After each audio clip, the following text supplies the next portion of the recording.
Lali and Paul Miles, thanks for coming in. Thank you. We're excited to be here. So you do food walk tours in McKinney, and do you do them in other areas? Well, not yet. We branded ourselves Food Walks of Texas with the thought that we could take it elsewhere. It's a real small state, so. Very small state. And, no large cities. But that's why we named it Food Walks of Texas. But for the time being, especially with the pandemic, we've kept everything central to McKinney. Yeah, I'm sure the pandemic was real fun for this type of business. Yeah. We've lived in McKinney for 28 and a half years, approximately. So we've raised 3 daughters. We've seen it go from 25,000 people to 205,000 people. And so I would look at, if somebody would like start a food walk company, I'd be like, all right, I guess I got to do it in Dallas, like where there's tons, it's an enormous city. I would think it's impossible in a city with 205,000 people. How am I wrong? What's the name of the company? Dallas Eats? Yeah, there's several. There's at least 2 food tour companies in Dallas, and I think there's one in Fort Worth now too. But we separate ourselves because we don't have to worry about driving around. McKinney is a destination spot itself. People come from Fort Worth, mid-cities, Dallas, up to McKinney to see the historic square. So we have that going for us. And our tours, the longest one's 1.2 miles on a very leisurely walk while we go into different restaurants, and then have a entertainment component to it, which Lali branded the term, we are entertainment. So it's worked out well for us. Have you been to Franklin, Tennessee? Yes, I have. I feel like that's like the perfect spot for something like this. Franklin would be a very similar town. Yeah. City. Okay, so how'd you get into this? So I'm a foodie, and we were on a vacation in Savannah, Georgia, and I was looking online for fun things to do, and I'm like the cruise director when it comes to vacation planning, so I like to have a little bit of structure and a little bit of fun and definitely a lot of food and drink. And so I came across this thing in Savannah called a food tour, and I'm like, I've never heard of that, but let's do that because it allows us to see the city and eat our way through the city and kind of learn about the historic parts of beautiful Savannah. But we couldn't take the tour because we had other obligations. We went golfing that day. But in my mind, I said, well, why don't we just do this on our own? So we just kind of made our little route, and we ate and drank and looked at historic downtown Savannah on our own. And then the flight home back to Dallas, I had this light bulb go off in my head, and I'm thinking, okay, we live in McKinney, historic downtown square, lots to see, beautiful buildings, architecture, culture, great restaurants, great cocktail bars. Why don't we start our own food tour in downtown McKinney? Yeah, that vacation was our 25th anniversary as well. Cool. And he came back and he says, great, we'll go do that. Yeah, I mean, when she first said, hey, what do you think about doing a food tour? I thought we were talking about going on another food tour. and she goes, no, we're going to start a business. And then we had a daughter that was graduating, so that put an end to it that year. And then she brought it up again the following year. And then I said, yeah, let's do that. And she goes, you're going to be the tour guide. I said, yeah, okay, let's do it. And you got nominated. Wow. Congratulations. I have to be honest, I had no idea that I would enjoy the execution of the food tour as much as I do. I mean, we started seriously in February of 2017. We went up to Chicago and bought a 3-day how to do a food tour from the largest food tour operator up there in Chicago. That was called Chicago Food Planet. Yeah. And they're a consulting company. Very, very. We would have made a lot of mistakes. I would have made a lot of mistakes. That's for sure. But they taught you how to select restaurants, select food items, approach partners, put together a menu, so to speak, and run a business. And so 8 months later, we started. How do you approach partners? So I run a company called Rabbit. We exist at bars, restaurants, hotels, live events. It's free to the restaurant, and then they get a rev split. It solves a huge problem they have, people's phones dying. And, we've spent like if you saw how many like millions of dollars we spent to acquire, like to go live at merchants for a free product that solves a problem they have, it's insane. Same. So when I see people like start something like this, I'm like, how did you get it done? Because it is really, I very rarely was in the front lines, but I would hire really good salespeople that would just like, beat down doors to get one merchant in a week after meeting with everyone like 40 times. So how'd you go about it? Yeah, what I would say, know what it is you're selling. And we focused on what the customers were going to be getting out of it. And by extension, then what the restaurant owner would be getting out of it. We never really talked about us or the business. We really talked about the value props. And I remember saying a lot of times to these restaurant partners, we want to be your number one customer.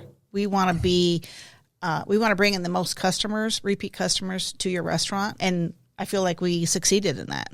We were able to go back to a certain partner and say, okay, over the last year, we brought this number of thousands of, restaurateurs, people that hadn't been to your restaurant, that they loved your food, they came back, they brought friends, word of mouth, all that. And I think another part of what made us successful is that we love McKinney. We're from McKinney. We're local. So we weren't, out-of-towners coming and trying to pitch something to someone else. It was true, our love for the city and our desire to give back to the city and be their ambassadors. So I think that was genuine and heartfelt. And I think people, want to do business with people that they like and they can trust. And, it's kind of like, we live here. So if things go bad, where to find us. Yeah. Right. No, I think back to the first new relationship that was a partner, that became a partner, and that we're good friends now. But I had the opening, and it was about a 2-minute pitch to start talking. And about 15, 30 seconds in, she said, okay, I'm in. And I said, well, I haven't got to the good part yet. And she goes, well, go ahead and finish. And we finished, and she said, yeah, the city needs this. I want to help you in every way I can, all that type of thing. And then we walk outside, and Lali says to me, for a sales guy, when the customer buys or says yes, you're supposed to shut up. I finished my 2 minutes, Yeah. Well, you're new to it. I'm going to... one other thing I would say, though, about it, so we had pre-selected the top 10 that we wanted. And not everybody said yes. Almost right everybody. Away. Yeah, right away. 2 said no. And then we went to a sister restaurant of one of those immediately following because they were on our list. And they said yes. And then we launched our tours. And then by July, we'd had so many tour guests come through their sister restaurant. The general manager went over and talked to that GM and said, hey, could you go back and talk to Tall Paul and Lali and say, we really screwed up. We want to be on your tour. And so we went and talked to him. Yeah, I think every weekend they saw, Tall Paul go by with, 10 or 12 guests walking into their restaurant and, seeing the fun times and hearing about it from their GM. And, we do marketing and a lot of social media, and we kept promoting their sister restaurant. And I think finally the light bulb went off for them, and they're like, hey, we want to get in on this. Isn't it amazing? Like, I'm just amazed at the things people say no at. Right. Yeah, when I research what you're doing, I see the benefit of every business owner wanting to have that product. Yeah, that's what we thought. We thought like the hardest part is going to be educating customers that it exists. Right. That's what we thought. We went live and just instantly random people started using it. No marketing, no advertising. People's phones would die. They would ask their bartender. The bartender would be like, yeah, use that kiosk over there. And it was like end of story. And our hardest part was just acquiring customers, which we spent an insane amount of money because we only cared about growth. And so we had over 100 contractors in every major U.S. city. So we were like really just boots on the ground everywhere. So that's why we wasted so much money. But we also learned a lot in that process. And we were told that the average restaurant has 6 people a day trying to sell them something. So it's also, I believe that. We get it being tough. Right. But yours is like, you could just kind of go in if you wanted to, right? Like, if you really wanted to, if they said no, couldn't you just still bring a group there? And well, actually, we've done that. Yeah. Yes. Yeah, it throws off, makes us non-profitable because usually the dynamic is they're giving us cost plus on the food items that we're selecting. there's a schedule that we're very prompt in saying we're going to be in your restaurant at this time. And then we head down, and the next restaurant is going to be at that time. So one of the things that we heard from our partners was how professional we approached the business. They came to depend on what we were doing. And so ultimately we ended up doing business 28 different restaurants and food-related shops, and pretty much everybody. In a 1 mile square? Yeah. Pretty much everyone in downtown McKinney wanted to be a participant. And it's crazy. There's one Barron's, and they're a estate resale shop and jeweler. And they had no idea, and I had no idea that they were going to be a partner. But I had a 16-person tour walking down right in front of their street or their shop. And one of the owners came out and said, "Hey, could you come back when you're done doing whatever you're doing?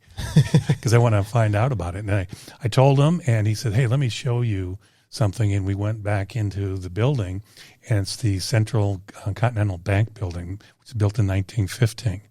And he took me to the very far back, and there's 3 antique vaults, safes back there. He goes, "Would your guests enjoy something like that?"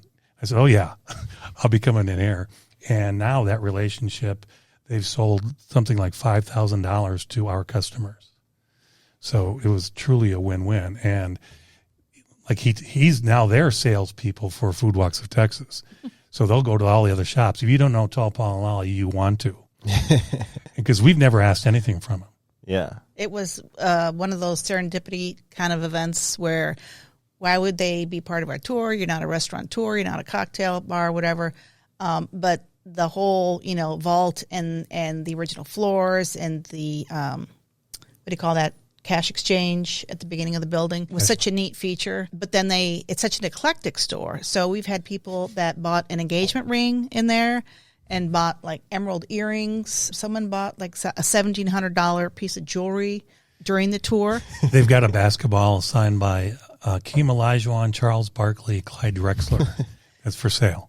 And sometimes we're on the tour and we're like, this is going to be a 5-minute stop or whatever. And then it's like, hey, people, it's 10 minutes. We got to drag them out of the store. So we have to, we've got to stay on time. We got to eat. We can't fall behind on the tour. And they're just captivated, all the shiny objects and all the weird things that are in the store. And we never in a million years would have thought that there would be, estate jewelry, sort of hodgepodge store on the tour. But it really adds a fun element. Yeah, and the other thing that really surprised us was the city caught wind of what we were doing. And so they wanted to meet with us and saying, okay, what is it you're doing? Because we'll help promote it. Because we see you walking around every Saturday. We're the government. We're bad at everything. So if you could. Yeah, I don't have to worry about them getting into the business.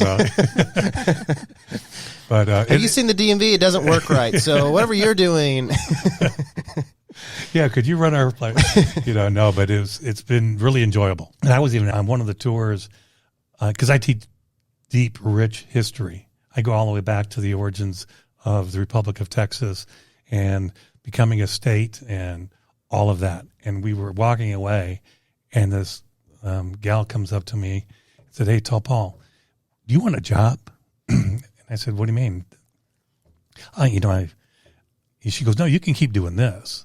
But Monday through Friday, would you teach history at my high school?" She was a principal.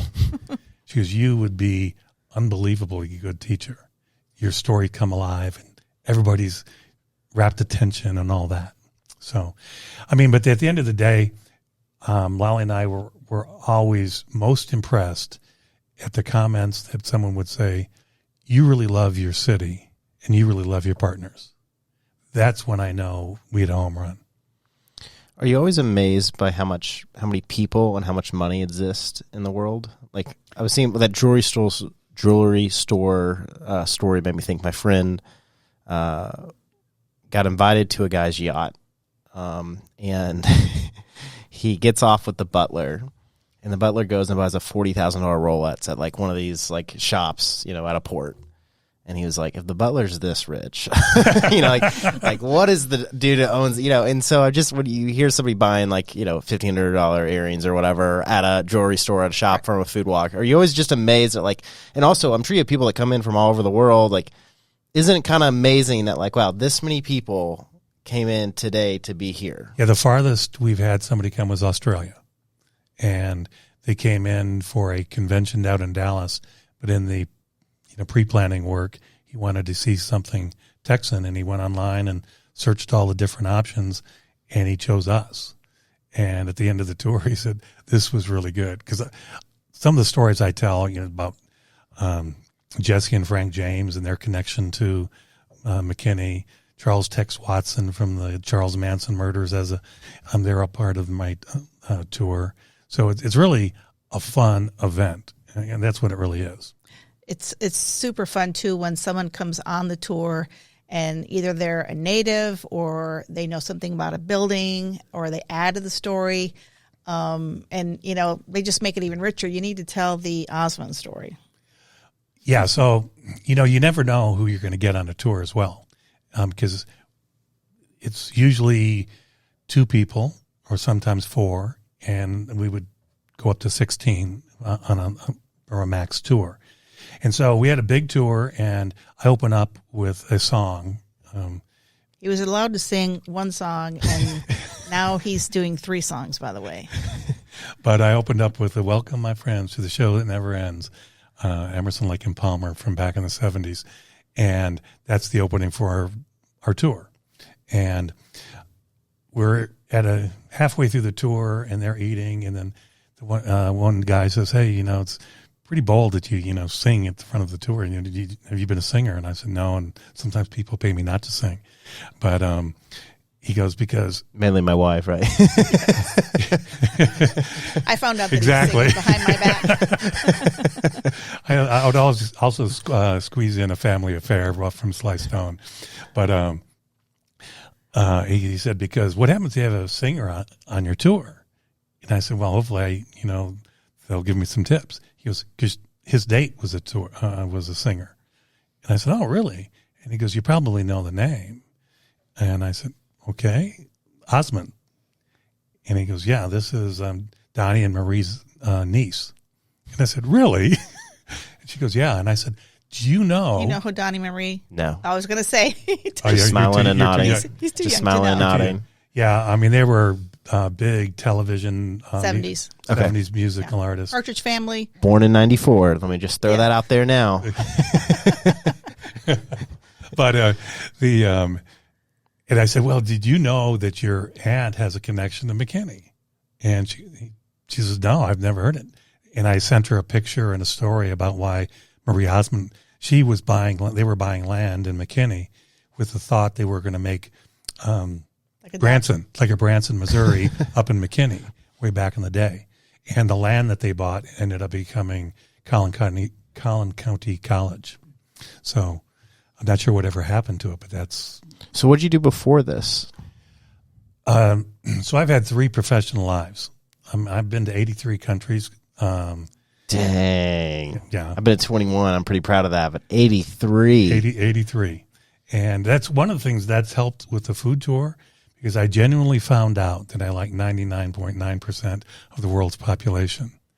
And I genuinely like the people that I meet, and we become friends on that tour. But so I was selling oil field petroleum drilling and production equipment back in the 80s. I was selling sterile barrier medical packaging in the 90s. I've been selling software for the last 20 years. So that's what I was doing to prep me for being a tour guide. Which a sales presentation is like delivering a tour. I'm trying to think of 83 countries. I don't know if I can list 83.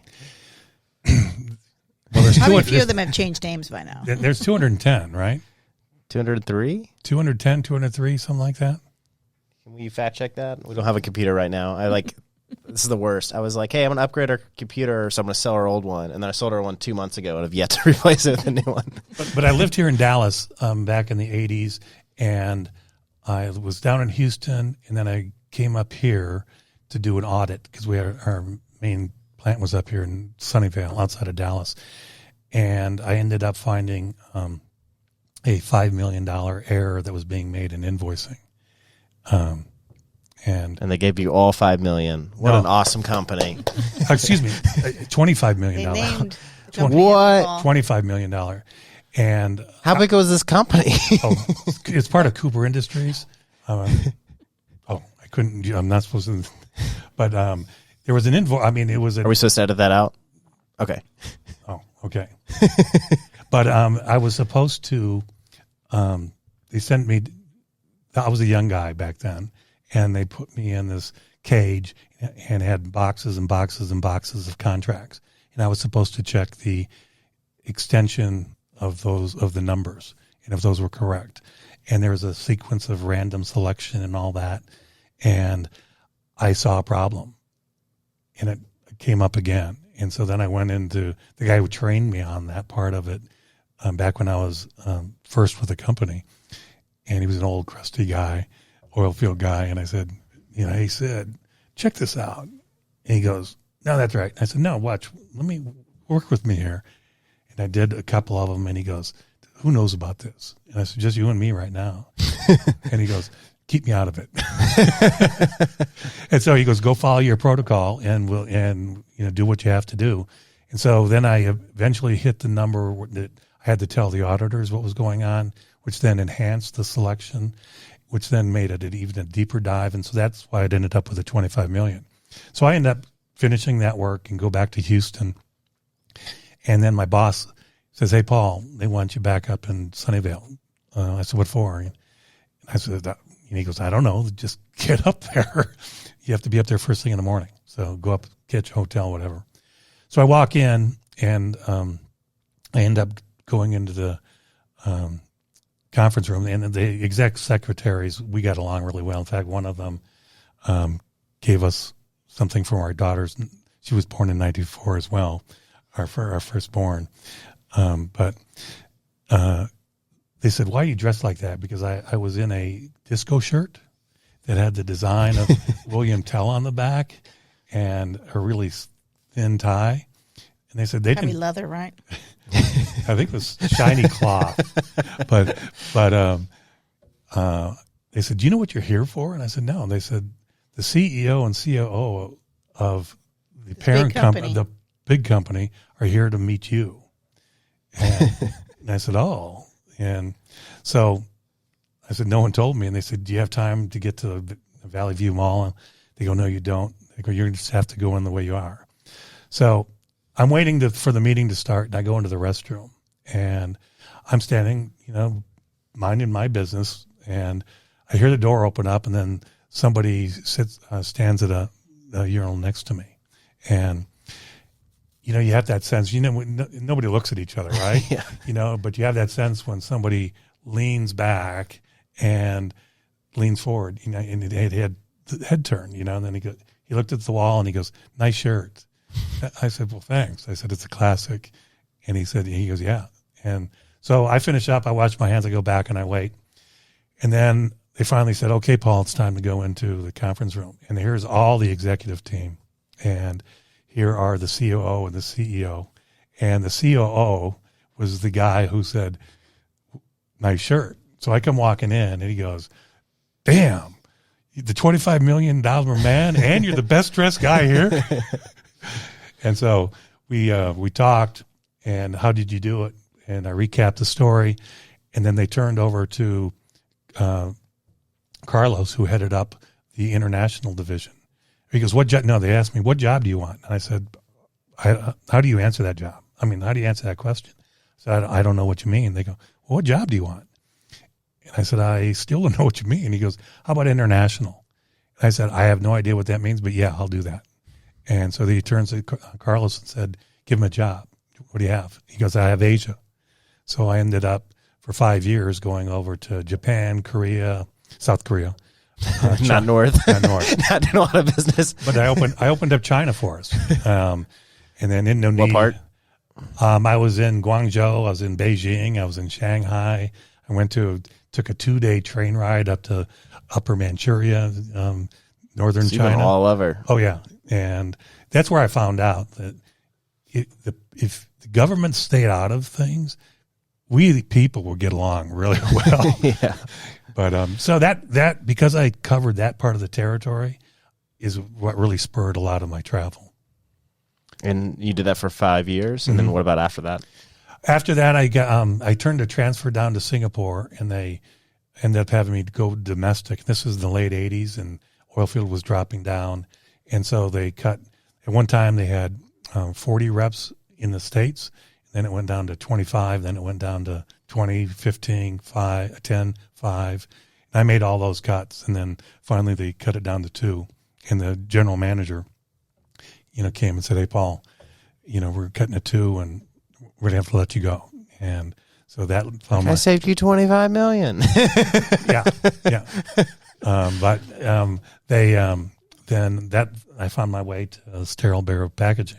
So, and that was a complete. For me, it was the same value proposition. I was looking at a process, and then what the change benefit was going to be, and that's today what I still do with software. What's the software you? HR software. Oh, okay.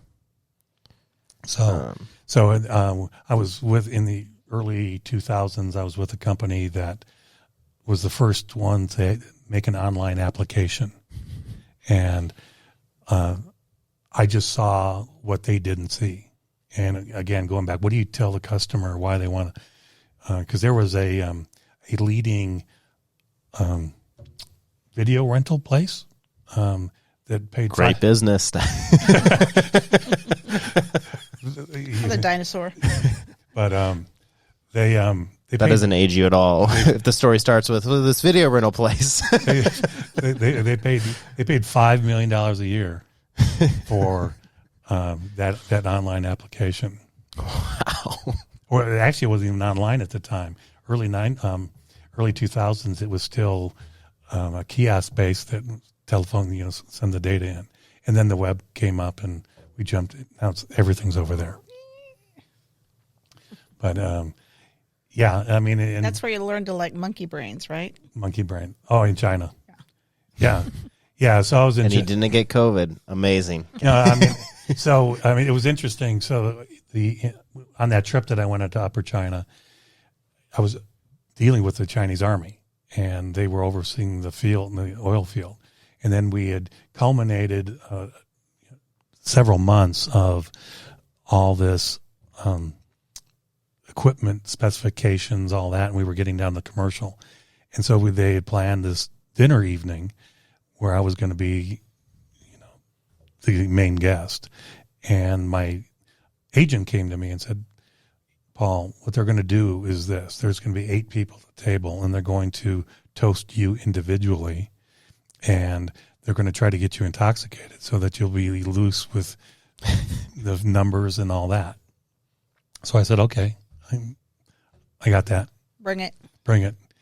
So sits 5. Okay. we get to the dinner, and sure enough, one guy stands up. "Mr. Miles, I'd love to toast with you."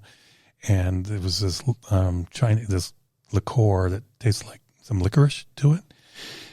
And we throw it back, and we sit down, and then I wait about 30 seconds, and I stand up, and I said, "I'd like to toast the entire group as hosts." So everybody throws one back. We sit down another 30 seconds to a minute go by. I said, "I'd like to toast to Mother China." Everybody stands up. So I do like 6 or 7 of those in a row. And so finally, their interpreter is going in and out of Chinese and American English, and my interpreter is doing the same thing. And then finally, the general said, "Mr. Miles, we will have one more toast." And he looks at everybody on the table. He said, "No more toasts. We have one more toast." And then we finished up the night. On that night, like Lali was saying, monkey brains, because I was also told there were going to be some interesting food items. And sure enough, I was talking, and then I looked down, and here's this baby sparrow, all gnarled up in beak, and I just took the chopstick, put it in my mouth, and crunched it away and swallowed. And it was just one of those. Okay, just go with the flow. Yeah. So I've been to China a few times. I just fast every time I'm there. My favorite is my manufacturer took me to a nice dinner. and they bring out the silverware covered in plastic wrap, and so you take off the plastic wrap, and then they bring out hot water, and you clean the silverware. And I was like, wait, it's saran wrap, but it's not clean. Right. Yeah, what does that mean? But no, those are fascinating times. But Lali, she's got an interesting background as well. When we met, she was working for a payment. How would you call business was that?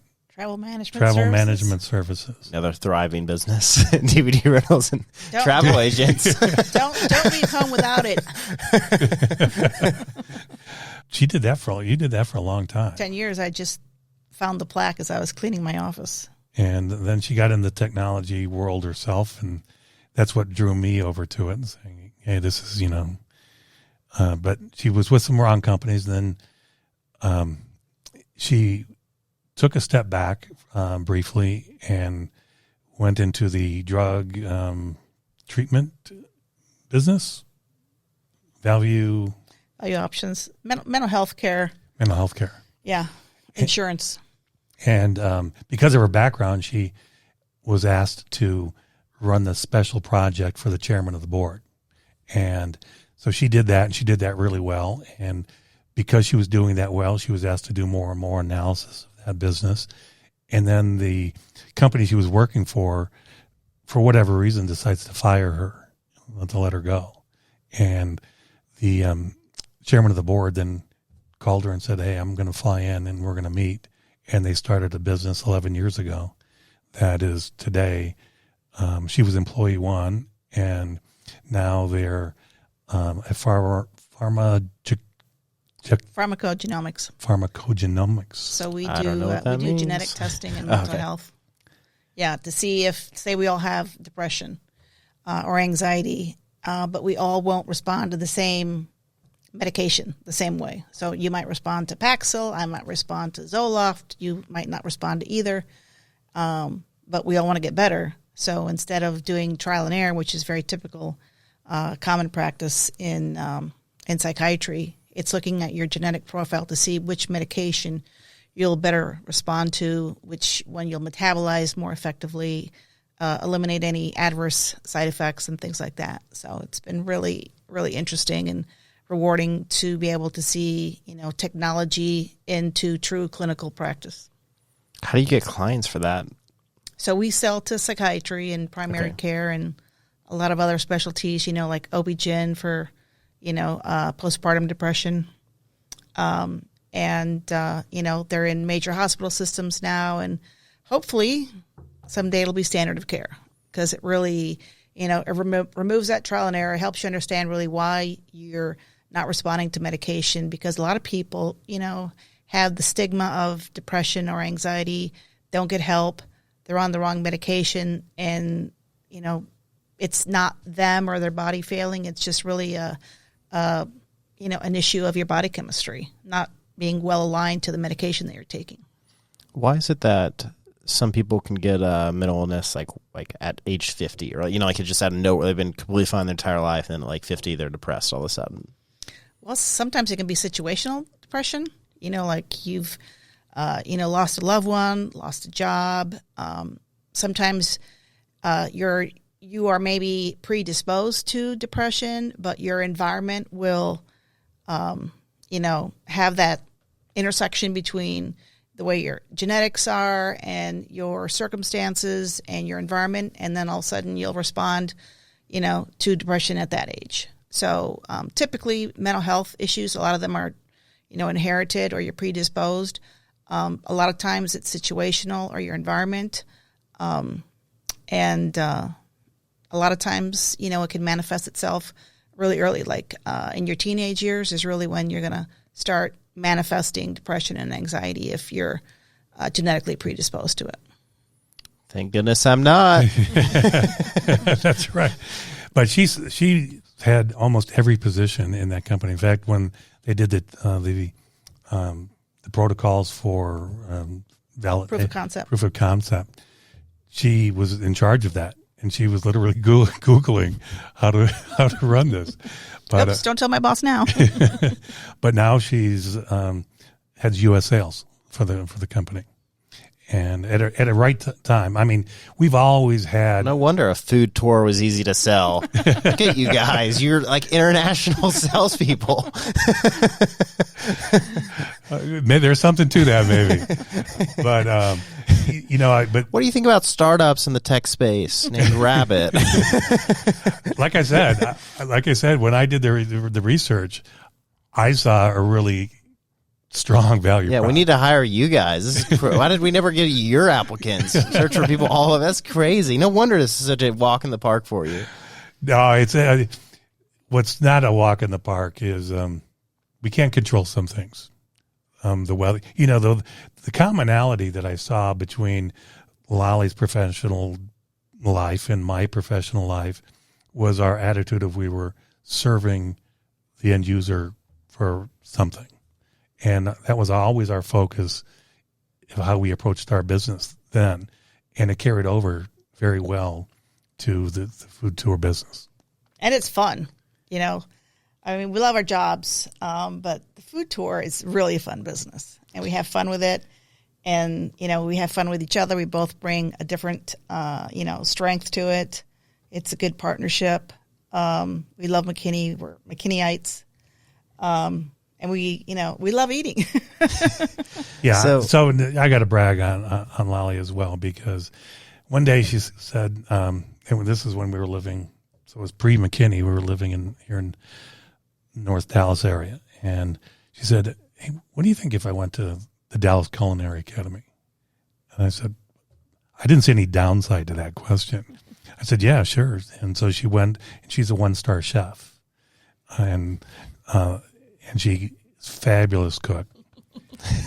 She taught all of our 3 daughters the love of cooking. And so it's really, and that is what then spurred us. So they'll all marry good men is what you're saying. Yeah.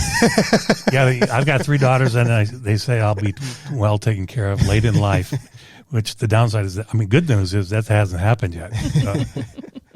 I'll speak in broad terms. I know of people who have married women who don't cook or clean and don't want to work a job, want to be like a stay-at-home mom. And I'm like, I married somebody who's an amazing cook, cleans the house perfectly, loves to bake, and can be a stay-at-home mom, and also has a law degree and everything else. And I'm like, guys, don't settle. like when I hear people like marry, like, oh yeah, like got friends, yeah, oh, my wife, she doesn't cook, she doesn't clean, and she doesn't really like to work. And I'm like, I don't really know why you put a ring on it, but I'm not, that's not my question to ask. So with cooking, I'm like an okay cook, but I'm pretty good with a knife. Because that's the one thing. If people see you just like chopping up vegetables crazy, they're like, oh, wow. Yeah. Knife skills. Knife skills. That was one of the first things that I learned at the Culinary Academy is knife skills. We did that for like 2 weeks. Which knife skills come along with new knives and really sharp knives. We spent a lot of money on knives all of a sudden. I know. My wife, watching her cut anything is the scariest thing ever. It's the blade's always painted towards her. Her fingers are always in the way. I can't do it. I had to look away. So besides knife skills, do you have another sort of go-to recipe or dish that you prepare? Yeah, I just bought a half cow. So we've been making a lot of steak. We've had steak 4 days a week for 2 weeks now. You're in good company with him. And I have a Traeger, so I smoke everything. And I kind of do the same thing, which is like salt and pepper. Well, if it's a filet, like salt and pepper, let it get to room temp, and then smoke it at 165 degrees, for an hour and a half. And then I sear it on each side, and I let it rest, and then I slice it up. We have I would call it the best butcher shop in Texas. In McKinney, happens to be a food partner of ours as well, called Local Yokel. Grass-fed beef. Matt Hamilton up there, he'll do you right. They have a butcher shop. You need to check it out. Butcher shop, and they were so successful, they ended up opening up their own restaurant, steak restaurant. That's my favorite, when the butcher shop has a restaurant. Yeah. In Boulder, Colorado, a couple of weeks ago I was there, and we went to a place that was that way. Butcher shop connected to a restaurant. Yeah. And now he just opened up a new Western wear shop. And he's joking with me. He goes, I might finally get you some boots. I'm 41 years in the Texas, and I still don't own any cowboy boots. I got they're not like cowboy boots, they're boots. They're white python that I wear around. Okay. People always go, oh, typical Texan. That's what people say when I wear them, like that words. And then I got the old truck out front, so people just think that I'm a complete poser. Yeah. Yeah, that's a sweet looking truck out there. Yeah, thanks. It's I only own it because that's why people love it. I don't really like it that much, but everyone loves it everywhere I go. So I just keep it. I'm like, well, I guess it helps build relationships. That's right. The joke I make is like, if I join a country club, I can't compete with the guy in the Lamborghini. Unless I have another Lamborghini, right? Right. But if I have that, nobody else has got a 1964 F100. Yeah. So I just started a new category. I like it. Do you have people asking to borrow that for like date nights and photo shoots? I mean, prom. Yeah. I mean, we just moved here, so they'll be hitting you up. Yeah. I would love to. I mean, I'm down for anything. You should get those magnetic things on the side, for rent. Call 1-800-RABBIT. Yeah, let's talk about that. How do you get customers? Word of mouth? I striptease. No. That'd scare them off. So, I mean, we have a website. We do marketing, a lot of word of mouth. People find us, like Paul said, they're coming up to McKinney. It's a destination town. People come up from Waco for the day. Kind of like people go down to see the Magnolia, silos. People come into McKinney to see the town square. And so they find us online, word of mouth, chamber, Facebook, social media, Instagram. We do some other advertising. Is there any websites that like people go to that you rank high on for tours? TripAdvisor, Yelp. Or do you do Airbnb? Do you sell it on Airbnb experiences? Not yet. We talked about it, and then we were busy. So I use Airbnb experiences anytime I travel. That's what I always book things through. So it might be. Yeah. I'm 27, so maybe that's the age demographic, but it's just so easy. Yeah. Because I already have your credit card. That's the hard part for me. It's like if I go to TripAdvisor, I find a company, and then I got to book it, and then I got to create an account. Right. Whereas with Airbnb, it's just there, and then I just click buy, and everything's already locked in. It's ready to go. That's a great idea. Let's do it. So, do you want to expand? Yes. Yes. Yes. I mean, we've talked to the folks in Frisco. Frisco came to us, actually. Yeah. Frisco wants us to run our tours over there. And we had thought about Denton. Denton has a perfect square and some nice restaurants. And what would be nice about Denton was I could repurpose some of what I do for my history tour, because I even talk about Denton today on my tour. So that would be, we'd probably stay out of Dallas just because why? Again, I like the walking aspect of it. Yeah, I mean, it's not really our vibe. I don't want to have to compete in a crowded area. I mean, what we sort of gravitate to is, kind of that vibe. You mentioned Franklin, Tennessee. We've actually talked about Franklin, Tennessee, but it wouldn't be Food Walks of Texas. Food Walks of Tennessee. Do you own that LLC and everything? Yeah. No, of Tennessee? No. Oh. No. We just have to put a little. It's such a good name. Sticky tape. In fact, someone sued us. Well, they shall sent us remain nameless. They sent us a cease and desist. Yeah. Yeah. See, I always we said no. Anytime I get a cease and desist, I'm like, be a real man and file a lawsuit. Yeah. Yeah, and we didn't hear from them again. It was kind of funny, but I did run into this person at a national, global food tour convention. Yeah. There's a convention for everything. Yes, sir. What's nice about the global food tour is you'll always go on food tours at that convention. Well, and if you're smart, you're connecting with other food tour owners, and they're like, hey, if you come on my tour free, I go on your tour free. So you're like, you got the hookup all over. Like, I go to Mexico, free tour. I go to Australia, free tour. Go to Mexico Austin. City would be an awesome place for one. Yeah, I went on one. Yeah, I went down there for business. And Polanco or Cadesa? In Polanco. Okay. Yeah. Yeah, I lived in Mexico City. Me too. Oh, wow. In Cadesa.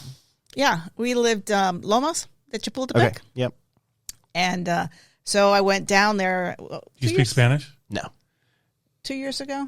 if she starts speaking Spanish, you're gonna like. We would go to Mexico when we were first married before kids, and the waiter would come over, and Lali would answer in Spanish. Oh, you're Latina, da da da da da. And then invariably they go, "Who's a gringo?"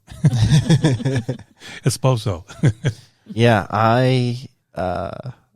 my wife always makes fun of this because it's like I've never once even tried to learn. I just was there and always had people that could translate for me, and I just did my own thing. Like I moved there because I could live like a king for nothing, and it was 72 degrees year round.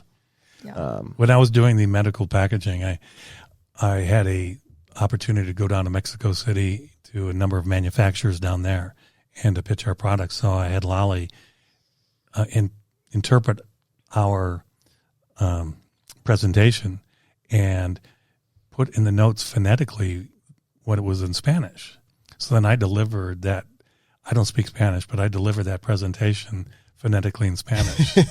And what was really interesting was I'm sure I was butchering it. I'm not, you were really proud of yourself and nobody understood you.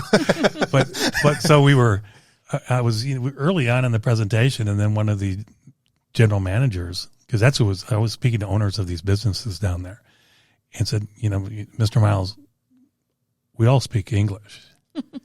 And I said, yes, but I'm in your country. I said, can you understand me?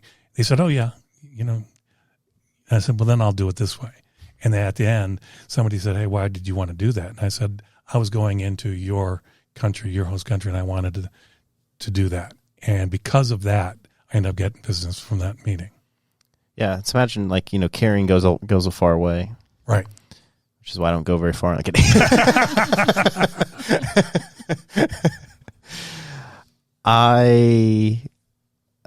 Japan is like really that way. They're like the most respectful culture ever.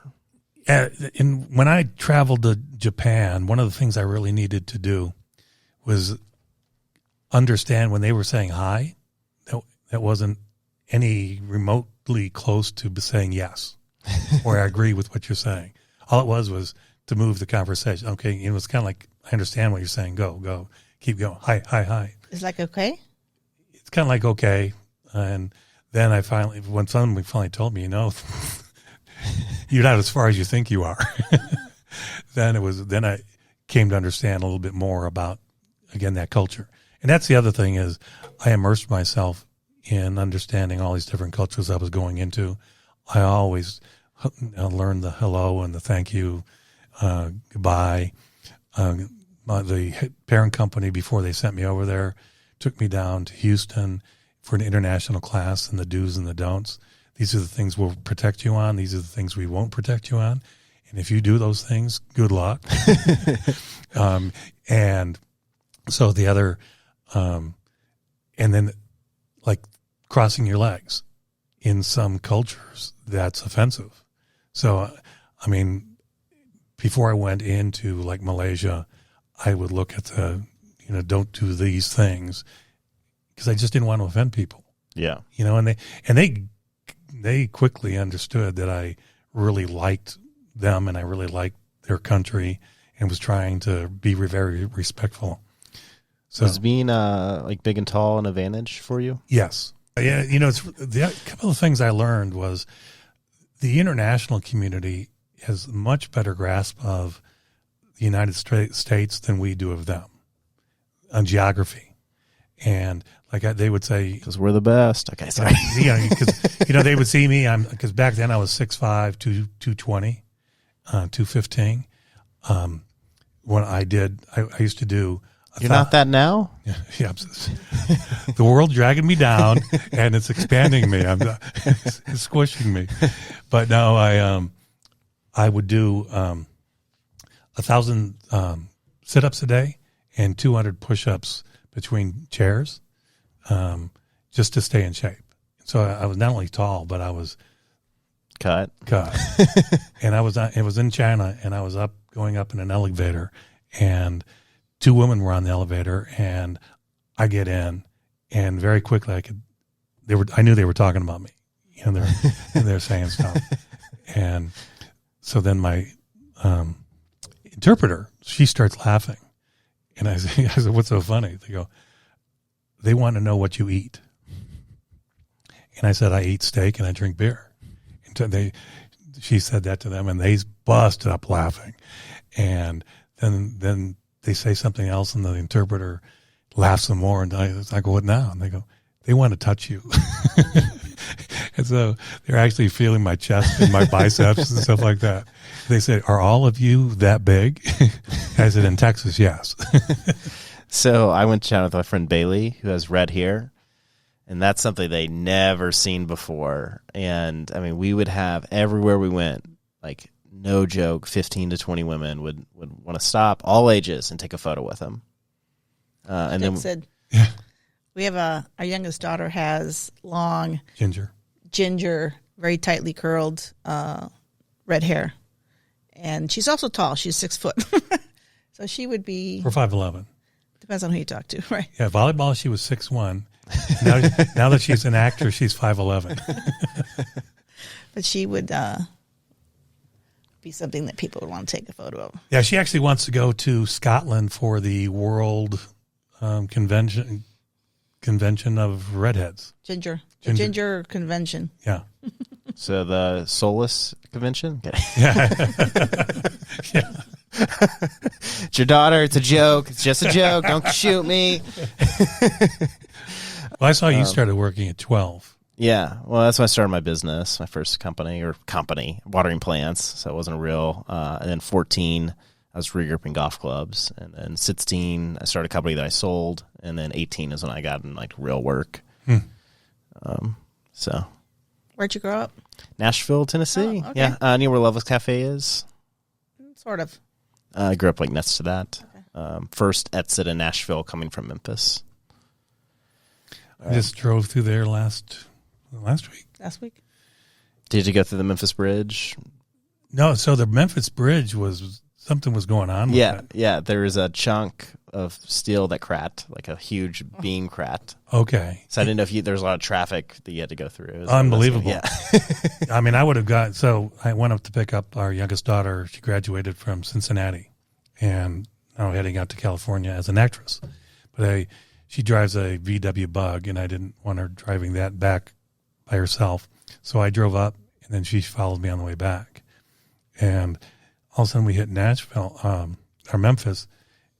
And so we had, the trip Routing. When we left it was going to be right at a 14-hour drive. And then we're like half an hour outside of Memphis, and all of a sudden it goes, all of a sudden now it had like 3 hours, and I was thinking, what's going on? And immediately I then rerouted, and they took us on the south side of Memphis and came back up along the river, and it turned out to save us. I mean, I think it added on about 45 minutes, but it was crazy. And no one knew what it was. But now I'm going to. Yeah, you can Google it. It's this huge crack on the side of the bridge. Wow. Wish I would have known that. And they always do an investigation and find out like the lead engineer, his degrees are fake, or there's always something that isn't that what happened with the Cowboys test facility? Didn't it collapse and they found out the guy was a fraud? Well, forgot about that. There's a lot of you hear of some of these people that achieved uber success, like the head coach of Notre Dame football. He was, I think, previous to Notre Dame, and that's a sweet job, right? It's one of those top 3. Yeah. And I think he was at Georgia Tech, and is named head coach of Notre Dame, and they end up doing the background check afterwards, and it found out he had lied about some of his work experience in education. You're out. Never coached the game. There was a guy who was a lifelong person at Radio Shack, and another very successful company. Some of those businesses changed, but he gets named president of the company, and in that work, all of a sudden they find out that he had fraudulently said things on his resume, and even though it was 20 years previous, it caught up and bit them. It's so crazy to me. Don't you have a statistic on the percentage of? Yeah, 68% of resumes have fabrication in them. That's it? I honestly thought it'd be higher, if I'm being honest. But 80% of that 68% are significant misrepresentations. Okay, yeah, I believe that. Yeah, so it's like... Yeah, I mean, the whole job hiring process is just a terrible process because people that interview well are not people that can do a job well. Like, they're two different things. Like, somebody like me, charismatic, good with words. Preach. As a sales leader. Charismatic, good with words, all the things. I can interview excellent. I've never worked for somebody, but, I mean, I have hundreds of clients, so I've obviously had to... That's every time you sign a client is like a new interview is the way I look at it. And so I think it's just a totally, I don't know, the whole process, like everything should involve like people actually doing work, especially in sales. I mean, we hire like a new salesperson every day that's going to just do amazing and then just ghost us. Yeah. Whenever I'm interviewing someone, and especially, I don't mean to badmouth pharma, but their resume is 4 pages long and, it's got all these stats of, percentage this, percentage that. And I just say, let me just tell you, I don't believe any of this. This is all BS. So just, let's set that aside and just tell me like what you've done, why you're here, what you can do for us, because I don't believe any of that. You can't verify any of that. You know, if I was hiring a salesperson, the day before whenever our interview was going to take place, I would send them a presentation, and I would tell them, I want you to deliver that presentation to me. Do what you got to do to find out the background of the information you want to pitch, what position you want to take on it. But I would like to hear you do that. That's a sales role. Yeah. And if they can't do that, they're not a salesperson. Yeah, so for me, I think all sales is relationships. And so I only care about somebody's ability to build relationships. Like that is the number one thing. If you're able to build relationships, the rest we can teach you or figure out. Mm-hmm. Right. Yeah. I mean, like when I first met you and you came walking in, I knew I'm going to like this guy. And that's what it is as soon as I think there's a connection that goes on between the two people. And it's going, I feel comfortable with him too. And then you can get down to talking and getting to know each other, and people like to do business with people they know and like. Right? Yeah, which is so strange to me. I like the day I realized that it wasn't about how good you are, it's just about like how much people like you. It still bugs me to this day. I mean, it's the reason bad companies exist, because they're good at sales. Yeah. So thinking food walk tours, we know the perfect couple to do a food walk tour. He worked at Disney. Actually, they worked at Disney, and that's how they met each other. And then they both became ballroom dance instructors. Oh, really? And then the guy's quote, he was like, if you can't sing at your own wedding, what's the point of getting married? Because he grabbed the mic and started singing at his own wedding. I sang mine. You sang at our wedding too. And so I'm like, man, they're the most perfect couple for this. They did MLM. They still do MLM, which is always a nightmare. But that just means they're good at sales and they're coachable to some extent. And I'm like, man, I feel like that's how you expand this. You just find like the perfect couple like you guys, and they're like, hey, y'all aren't doing anything on weekends. Yeah. Yeah. In fact, we just, so the tours that we have, we had a brunch tour. That was a strong product of ours on Sundays. And Lali was the tour guide for that one. And it was food and retail. So she would go into the shopping. It's basically cocktails and shopping, really. It was a very high chick value tour. Yeah. Yeah. Anything that's white girl, I'm always involved in. Like brunch is my favorite thing. Yes. And then the core product was the Eat There or Be Square tour. History tour. History, culture. History, street, culture, architecture. But and then on March 18th of last year, 2020, we had 11 people signed up for our inaugural cocktail tour. And Texas closed on March 17th. So we had to cancel all those and return all all those tickets. And then we were sat idle till right at Thanksgiving, right? Yeah. Yeah, that was us. We had a huge round of funding that was supposed to close the end of March. And so the mayor called for all of ours to be legally shut down, and I was like, well, hopefully this won't last long. You just feel your heart slow. Right. Yeah, what are your thoughts on COVID? It's weird. People have used COVID to be more lazy, which I didn't think was possible. Right. Like, I love them, like, hey, we're not serving, we're not giving pretzels away on airplanes anymore because of COVID. Like, that doesn't actually make any sense.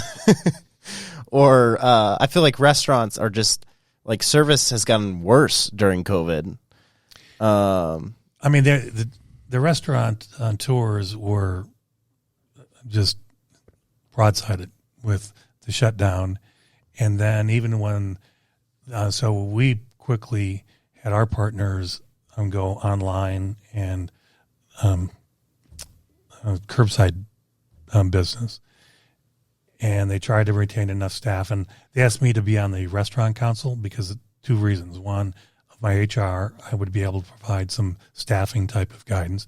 And number two, I would be able to look at everybody's best interest. I wasn't just thinking of local yokel or the pantry. I was thinking about everybody. And so we really started saying, okay, what needs to happen? And then we went to 25%, and they couldn't find people to work in the store, in a restaurant. Because I told them, I said, as soon as these people start on unemployment, you won't get them back. And to underscore that, our daughter, the one up in Cincinnati, she worked part-time at a restaurant, and they were all let go. I mean, yeah, they were let go. She was on unemployment, and she ended up making 4 times the amount that she made in any year when she was serving in a restaurant as a student. There's something wrong. I mean, that's why people are sitting back and not working. So, Thank you, government. Yeah. We made a bunch of people dependent on it. I was listening to a Joe Rogan podcast with Dan Crenshaw out of Houston. Mm-hmm. And, Joe Rogan's worth nine figures, so he's not exactly thinking about money. Right. So he'd found out that the stimulus checks went to everybody. Like, he thought it just went to people that were unemployed or like in need.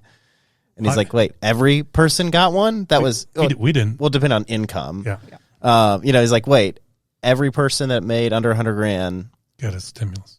Whether they're doing better now or, like whatever the case is. How crazy is that? Yeah. Well, it's only our government would just blast out 100 million checks, like, instead of, and with no requirement to it except make under a certain amount. I think when you got into the first trillion, once you spent the first trillion in debt, what's another 2, 3, 4, 7, whatever, and that'll catch up with us sooner or later. Yeah, I've heard two sides of that. So I had a friend who's actually a conservative who is like, if you look at the average, like, Fortune 50 company, and you look at debt to income ratio, it's like 20%. And he's like, so if you look at the U.S. as a debt to income, we're at like 5%. He's like, so I actually think we can handle a lot more. And again, this is a conservative guy. I never heard somebody say it like that. Obviously, I totally trust China owning us. What a great country, free country that doesn't have a million people. Oh, wait, they have millions of people enslaved. It's so crazy. Right. It's so crazy that when we have a good relationship with a country, or like semi-good, that we just brush all their wrongdoings under the rug.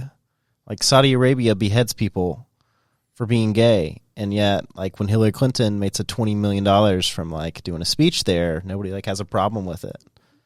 And on the other side of that, I always am fair. When Trump still sold them $2 billion worth of weapons.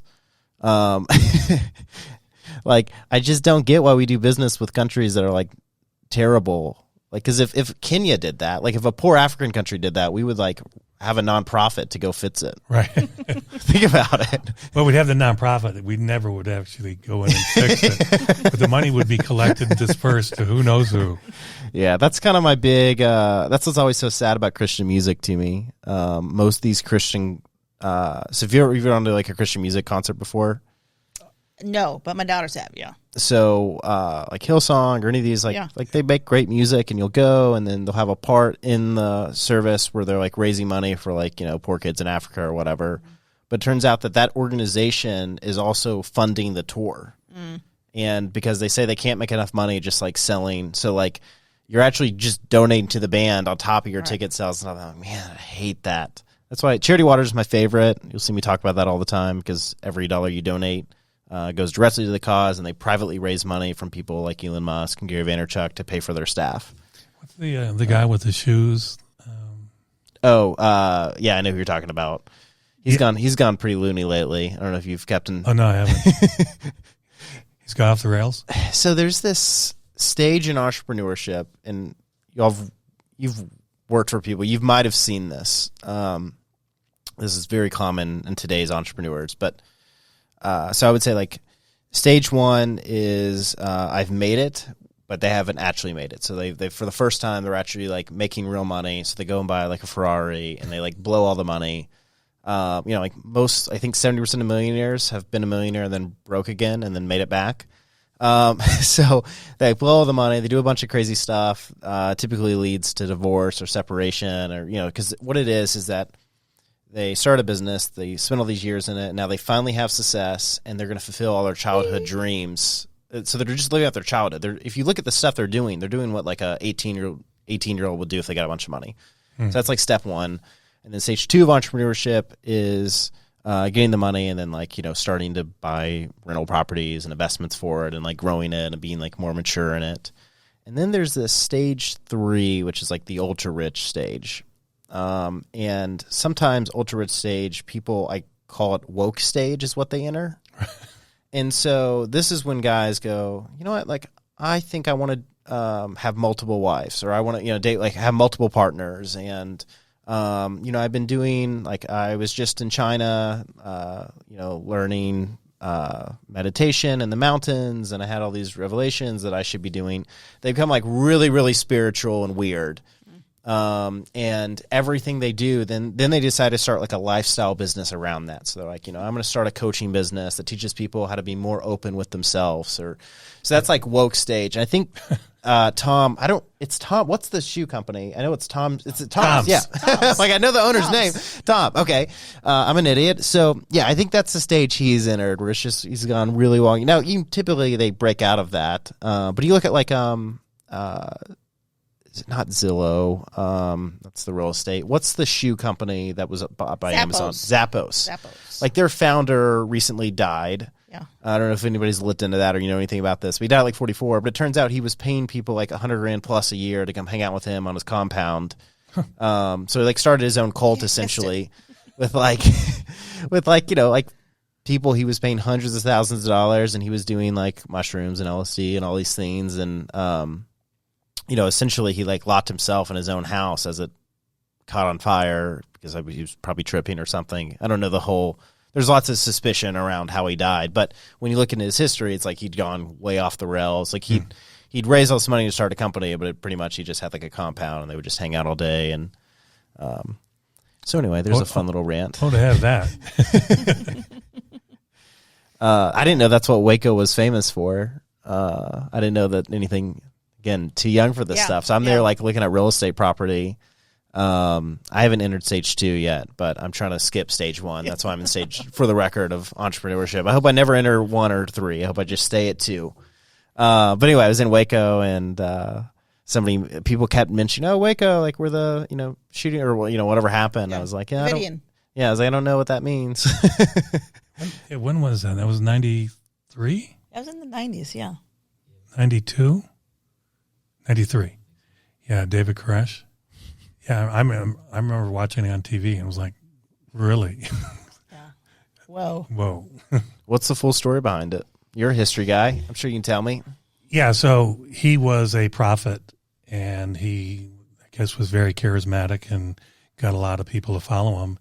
And they had a compound, and then people started hearing stuff about what was going on there, and the ATF ended up raiding the place.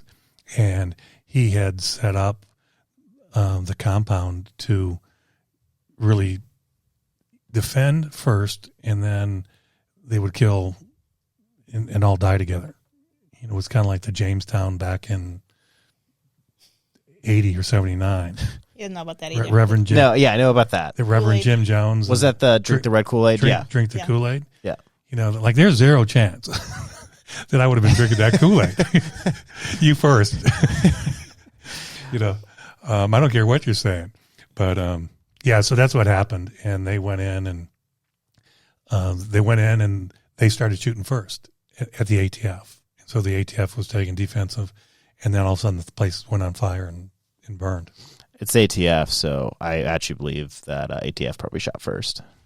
Well, actually, it was televised, and you could see. So the ATF was trying to breach the compound, and they were on this roof of one of the buildings, and all of a sudden you saw the bullets coming up through the holes. See, what a terrible strategy. All you do is take out the founder, and then the whole place will crumble within a year. Yeah. Because he was well known, and previous to what was going down there, he would be seen in the community. So why not pick him up? We just had there was a cult in Nashville, and the lady just died from it. And there's lots of rumors that it was on purpose, that their plane crashed into a lake, their jet did. I did read about that or heard about it. Yeah, she was she believed you got to heaven through weight loss was her thing. Darn. And missed that one. So everybody, this is what I love. Cults, they always have a cult photo. Why do you always have a creepy photo? So if you go to their website, you would see a photo of everybody, every woman has blonde hair there, every single one, and then the founder is wearing white gloves that go up to here. And it's every cult has one strange or a ton of strange photos. If you're gonna start a cult, you should just know, hey, before we were there's so many cults. We were looking at the one that was maybe out of Canada a little bit, and they would get these shawls depending on how far they went in it. Oh, that rings a bell. Was there a Lifetime movie on it too? Yeah, it's got a cool name. Is Mersey out there? and then there was another one in San Diego or Southern California, and they were wearing these colorful jumpsuits, and they thought there was an end day, and we're all going to die on this day. I just don't know how that works. I'm glad I don't understand how that works. Yeah, I mean, the end day ones are interesting because for me, if I believe there's an end day, then I'm not gonna go join hang out with a bunch of other people that believe it's an end day. I'm just gonna not work, I'm gonna just go rack up a bunch of credit card debt. Yeah. That's what I'm gonna do. Party like it's 1999. I'm not gonna stop eating and hang out with a bunch of other people that believe the same thing. But how did we get on cults? I don't know. Oh, those Toms. Oh yeah. And then what was the other? We'll probably sue me. We'll put out a clip on YouTube, founder of Tom's, and then we'll get a cease and desist letter. That's the one that I don't. If it's a huge company, I'm sure, no problem. Yeah, no problem. Won't mention me again. Because my daughters have bought Tom's. That's how I knew about the company. I wear Toms too. Oh yeah, Lali has a pair. And there's a knockoff Toms. There's I a don't think they knockoff send Tom. their shoes to It's Tim's or what? Bob's. Bob's? My brother is very pessimistic, and so when he first started hearing about Tom's, he was like, well, they're probably made in sweat factories, so actually they probably just ship shoes to the own people that make them. And so it's you make a pair, now you can wear a pair. How great is that, though? So you got a sister and a brother. Of two brothers and a sister. And number are you? I'm the youngest, You're so the they're all youngest. older. Okay. I'm the mistake. Sometimes I say that, and people think that I have like this deep childhood hurt or whatever, and I'm like, no, I don't mean it in like a bad thing. It's just that my mom didn't mean to have me at 38 years old. You know, my mom wasn't trying to get pregnant at 38, and that's okay because obviously because she did, now they can have a great retirement. You know, that's the joke I was making. Okay, what about you? You have 3 kids? 3 Daughters. Yeah. So one, she was the dancer, and had an unbelievable ankle injury that she basically said I'm okay with for a year and a half, 2 years. Yeah, a couple years. See, here's the key. I roll my ankle about every day, so Yeah. it just stays loose. Yeah. Yes. So that's what she was doing, and last fall we were walking and she twisted her ankle, and Lali and I said, you really need to see a specialist, because the person she saw up in New York City said, oh, it's just a sprain, take ibuprofen and some ice and you're good. But every time she would roll it. And then we finally saw a specialist, and they went in, found out she had 2 ligaments that were torn and a bone spur. And so she was 1 month of no weight bearing on the ankle, a 2nd month of a cast, and now she's been in rehab for 6 weeks, 7 weeks, something like that. And she just last week was able to start driving. Wow. And because the injury, the surgery was back on May 4th. Mm-hmm. So that's how long it took. All your kids go to college? Yeah, they did. So the dancer went up to Oklahoma City University, which she wanted to be a New York City Rockette, and they graduate an unbelievable amount of Rockettes. And so she's, because of her height, she was going to be the dead center on the kick line or just left or right of that center Santa kick line. And so she quickly found out that you're vying for really 3 positions against people that have history being in those spots. So you're really waiting for somebody to retire, have a baby, Get injured. And so Still a mafia in New York, so She'd you can walk probably hire around that tripping out. people. No. but I remember when she called home, and she said she realized it was done for her when she went to one of these auditions, and here she's a dancer, but they had her walk across the stage. Didn't have her say anything, do anything, stop her. Can you do a pirouette? Nothing. And she got cut. And she said, I'm out. I don't want to be in an industry that's going to judge the way that this one is. So during COVID, we had all 3 girls back, and she came home, and she stayed home so far because of this injury. She's got probably another 2 months. So that's the youngest daughter. That's the oldest. Oh, oldest. Okay. Now what's one below that? Yeah. So my daughter, that was Alexis, the oldest. My middle daughter is Elise. I'm sure they love you talking about them on podcasts. Well, I'm very proud of all 3 of my daughters. So my middle daughter, I used to love playing basketball. I mean, I still love. I just can't. Did you watch The Last Dance or whatever? Yes. Yes. That was that's so great. good. That's when my wife and I started playing basketball. So I was born in Chicago and grew up in Oh, Northwest wow. Virginia. So I was all over. We were just married when The Last Dance was just starting. So I just read Phil Jackson's book called 11 Rings. Super good. Oh. you know, the thing I loved about the Last Dance was just look at how much film they had from back in the late 80s and early 90s. And somebody was, aware that this could be important.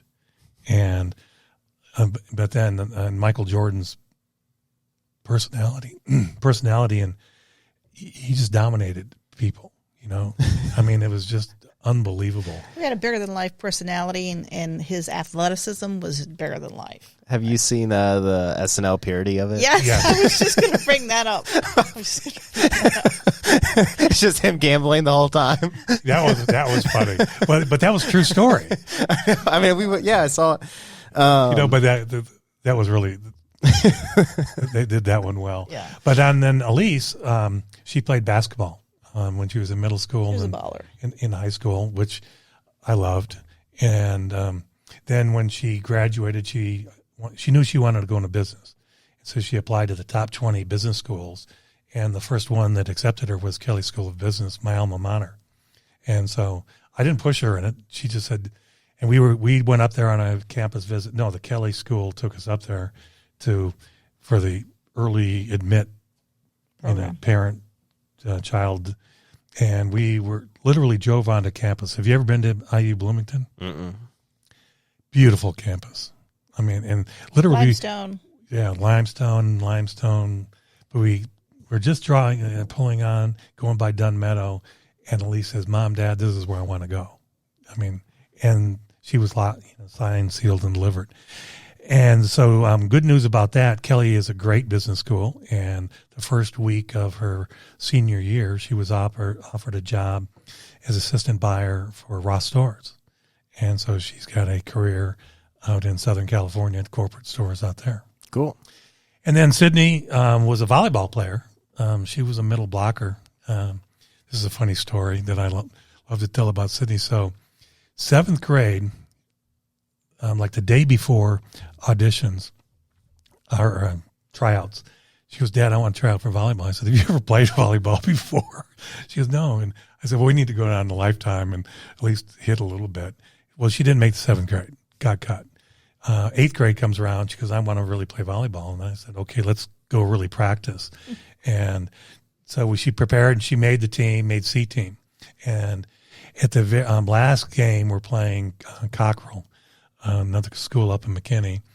And they put Sydney in, and she was dominating middle blocker. And she, after the game, the coach came up. She said, "Sydney was fabulous." I go, "What did you tell her?" Anyway, she goes, "I said, just go block everything." And it was so cool because I'm in the stands with all the parents that are there, and the other team's dads, "Keep it away from number one." Hit it away. Because she was blocking everything but one. Then one of the things I think we're doing wrong is club sports, where we're taking people. Random departure. because she made the B team as a freshman, and then we got her into club sports. And club sports, you spend a lot of money, and if you're good enough, you end up spending more money because you're going to travel teams.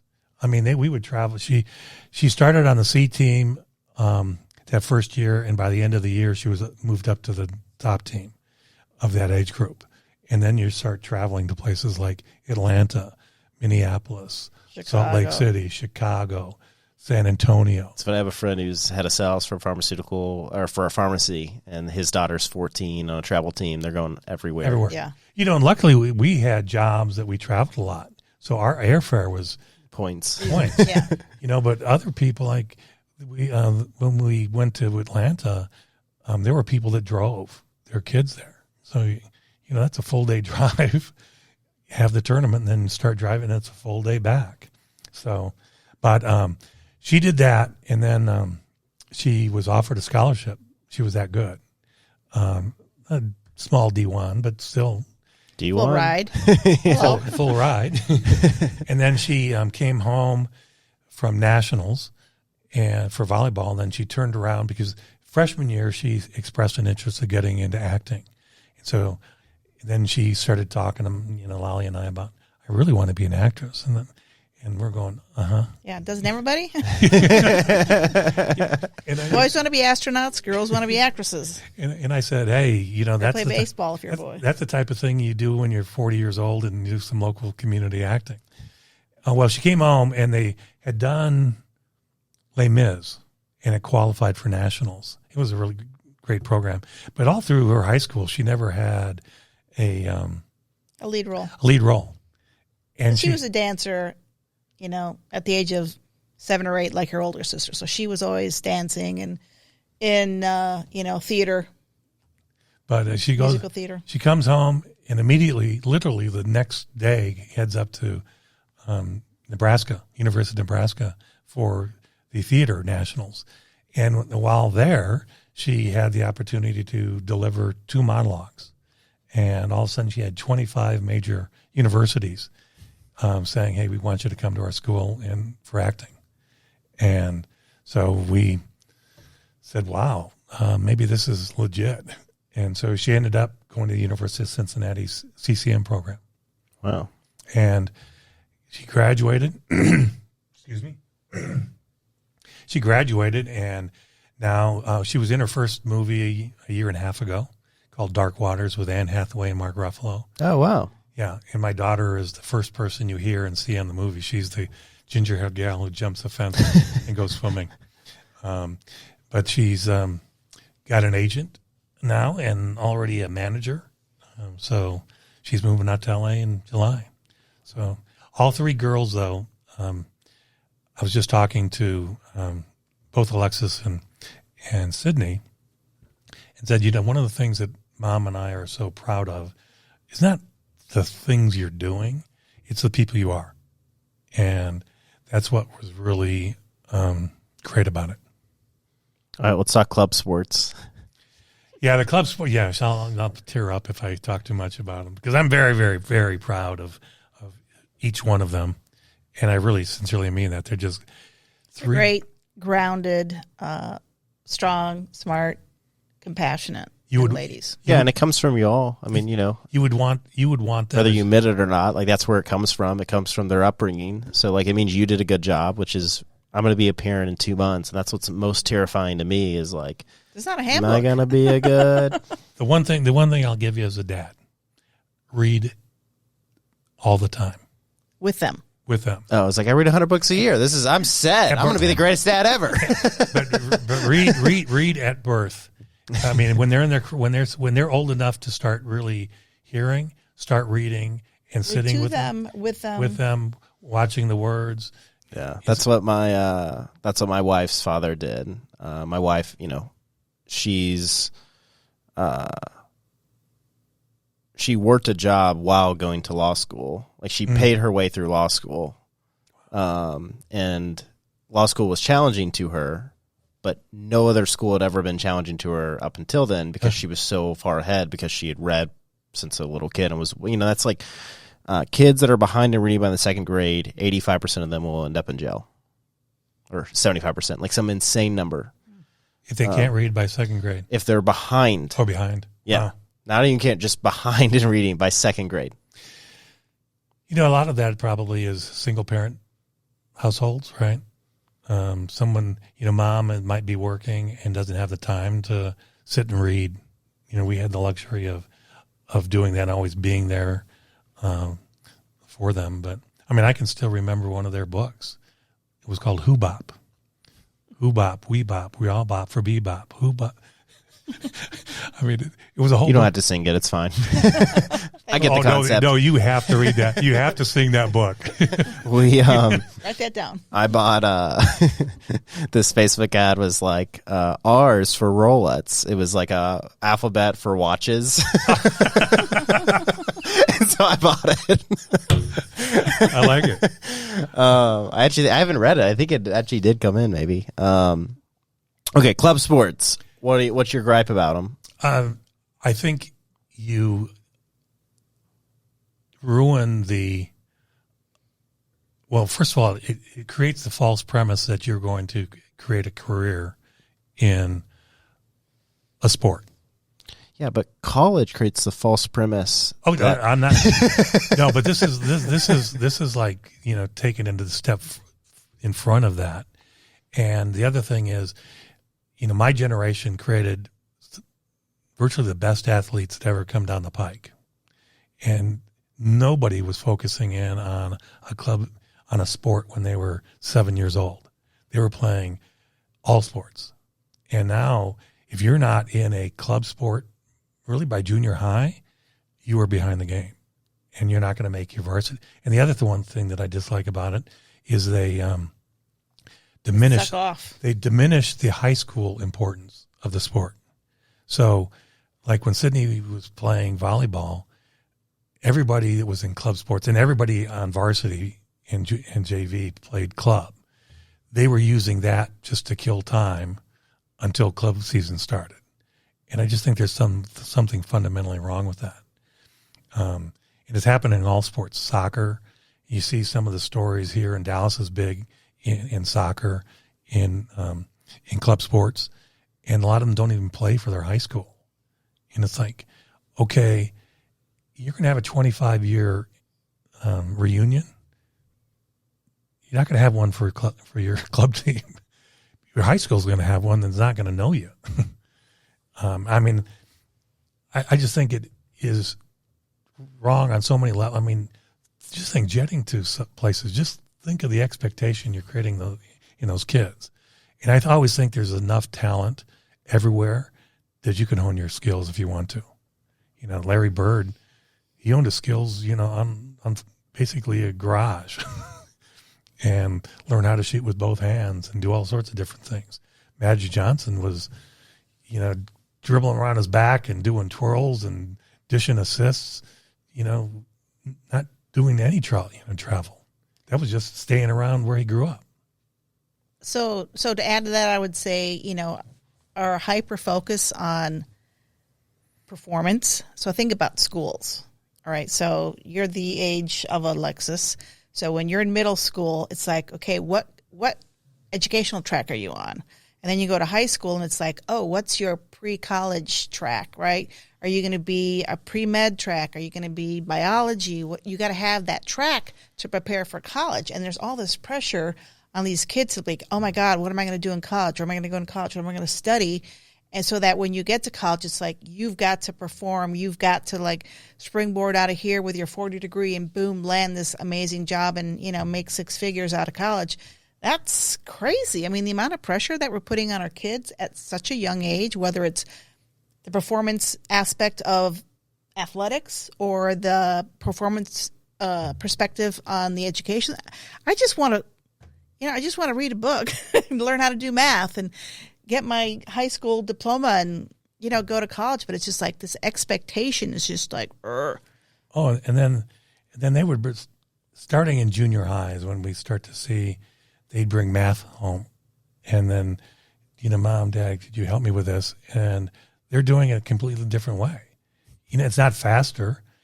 We're talking about Common Core. Common Core. It doesn't get to a different answer. We talked about this yesterday in the podcast. Yeah. you know, it's just crazy. You know what?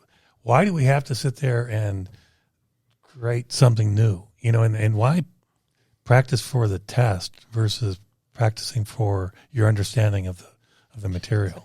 Yeah, I mean, that's my whole like gripe with college is that like it's not about learning, because like learning is a totally different thing. Like high school isn't about learning. Like everything would be structured differently if it was about knowledge. Right. Like high school is about process, and then college is just about experience, which is so odd that people have bought into it. You know, that would make a great book. When did it change? Because universities used to teach for knowledge, and now they don't. Yeah. Well, everything became super political. You know, when people stop becoming friends with people based on who they voted for, right? That's like like when you see people get canceled because they donated $500 to Trump's campaign. It's like it's just because people magically care about politics, which is politics should never have this type of role that it has. And both parties are as corrupt as the day is long. I mean, you got some good people in probably both of them, but the leadership is rotten to the core, and they don't care. And that goes for both of them. Yeah, but the problem is it's not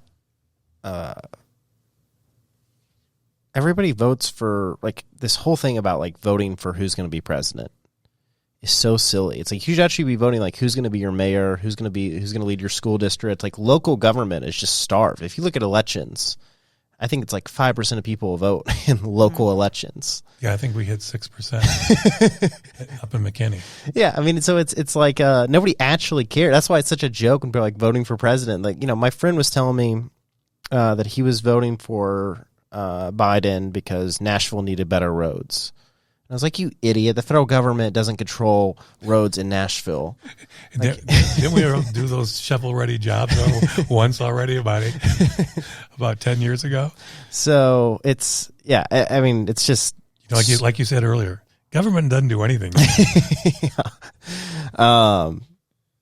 there is there's this obsession with higher education and with sports and with there's this obsession with anything but like having a good family. Like we almost like downplay people that have like good families. Right. We do because, well, yeah.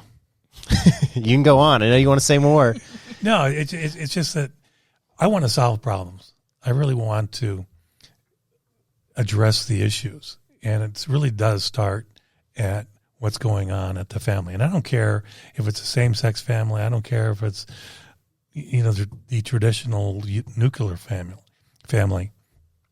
At some point, though, you need to have stability and you have to have parental leadership and guidance early on. Like we were talking about earlier, reading. I know that made a difference in all of our daughters. Because if you can read, you can usually do a whole lot of things. You can read an instruction manual. Maybe. Because who writes those things? If there's images in those, you can actually assemble IKEA. it. You can't read if it's from IKEA. But They're Swedish, by the way. But going back to the universities, I really we just changed our president at my alma mater, and there's a nice note that she wrote out to all the alums, and I'm going to write her back, and I'm going to say, let's get back to actually learning the subjects. Yeah, so it can never happen. I think that colleges have to be destroyed for there to be a chance of that ever happening. Well, I think what's going to happen is tech world's changing that, because if you can code, you can do all sorts of things. You don't have to go to college. You can make $1 billion. Well, if you can read a book, you can do the same thing. I mean, college just has such little, except for jobs where it's required, lawyer, doctor. I hate every time I do that, somebody goes, what about a doctor? And it's like, that's obviously not what I'm talking about. And who wants to be in the doctor into this day and age? when you're starting to socialize things and going to be swinging that way, okay, that, those yachts and planes, they might not be there. Yeah. So, well, it's also, people act like doctors make a lot of money, and it's like, well, when you look at how many hours they work and you look at how long they spend in school and you look at all the liability, they really don't make a lot of money. No. That's a good point.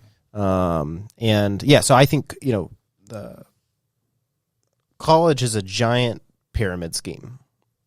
Funded by the government. So the huge issue is that there's $1.6 trillion in student loan debt that has kept the scheme going. So like what college does really a great job at doing is producing more people that say college is good. So like what college is best at is getting people to say that college is great. Right. Like it just produces more students. That's all it does. And you have to do it. You have to do it. Yeah. You have to do it. And so it's why we have a shortage of plumbers and a shortage of handyman and a shortage of HVAC technicians and everything else, because we've pushed since middle school that like real jobs are being marketing director at a Fortune 50 company. And yeah, and I mean the way these again, college is just it's the scheme feeds itself. The whole college admissions scandal was so entertaining to watch. Yeah, I can't believe people call that a scandal. It's like, that's just life. Yeah. Like, it's a business. It's not like it's a nonprofit. Like the University of Texas makes $100 million a year off their football team, and they don't pay their football players. So you think the same people that sponsor modern day slavery are going to not take bribes to let people in? Like, this is the fact that people were outraged about that. It's kind of like the Capitol Hill riots when people were all mad. Like, everybody's so mad about that. And I don't have a good reverence for government, so like for me, it wasn't a big deal. I just don't. It's a government. It's like they've never done anything good for me. They haven't done a lot of good things for me. Like I have guns everywhere. I can protect myself. I understand. So everybody, like police and fire, like I do appreciate those things, but the vast majority of where my taxes go, I'm not super pleased about. So I don't have this huge. So when the government, so when these riots happen, we should call them riots. It's not. I mean, they didn't burn down the Capitol. Again, I'm sure people would have really lost their mind over that. So like that didn't mean anything to me. But then when I saw and again, I'm not saying this is BLM. This could have been people planted into BLM, whatever. But when they burned down entire cities and people weren't outraged about that, I was like, that's small businesses. I understand that. I've been in that my whole life. How did that happen? I mean, and then you have months and months of Portland going on, and nobody, like you said, nobody's outraged. Yeah. And so my thing is like, it's okay to be outraged over the Capitol Hill riots, but you should also be outraged when a dude's store gets looted and then set on fire in the name of racial justice, and it's a black guy that owns the store. Like that should also make you mad. And I know it made a lot of people mad. I'm not, but it was the same, that group. It seemed like people care way more about the Capitol Hill riots. I still hear people talking about it. I thought it was an insurrection. I don't get it. I don't get what the first insurrection in history that didn't have any weapons. Yeah, I know. Yeah, college is going to be very, very interesting because people, again, when people have spent so much money and time and everything, and they're so bought into it, they can't be the person that turns against it. It's a beautiful, like, I always, I've famously been quoted for like saying this a lot, which is that like, if I can figure out how to start my own college, like I will be the richest man in the world. Like, because if I can get people to pay me, so right now I pay Pierre to run these cameras and everything, but if I can get him to pay me $50,000 a year for 4 years, and then if I can get his wife, his children, his grandparents, his parents to put my logo on their car, to wear hoodies with my logo on it, to put on Facebook that their son works for me.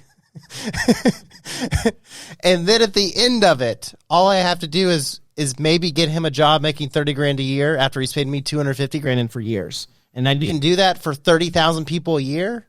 I've won. That is a gimmick. I mean, it's this ridiculous. Well, you said you're good at tricks. That'll be a good trick. I mean, it's just mind blowing to me that people are still falling for this reoccurring. Well, you're looking at two parents that sent one for performance dance and for acting. So I guess we can't comment. Yeah. And all three daughters went out of state. Yeah. Ouch. Yeah. So. Yeah, and again, like, do you like when I'm amazed, people do all that, and then they go and donate to the school when the school already has like a $2 billion endowment fund. I'm talking about Vanderbilt in this case. It's super strange. I mean, the whole thing is, I made a 15 on my ACT, which puts me as low as you can pretty much go. Like, I think you get 5 points for signing your name. Did you even try? No, because nobody told me. My mom, I was homeschooled, and my mom was just kind of her things. My mom's a great mom, but just there wasn't a lot of structure. And so I found out that I had to take it. So I registered myself and then showed up for it. And like everything, I never studied for it. Like I'm pretty good at guessing my way through things. So I thought that's how this could work. And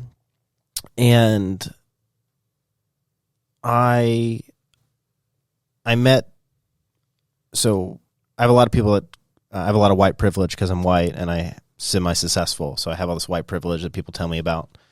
And so one guy was telling me about white privilege who got a full ride into a school for a sports scholarship.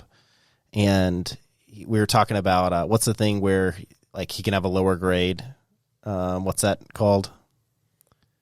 Like some people can have lower grades and get in because of, do you know what I'm talking about? No.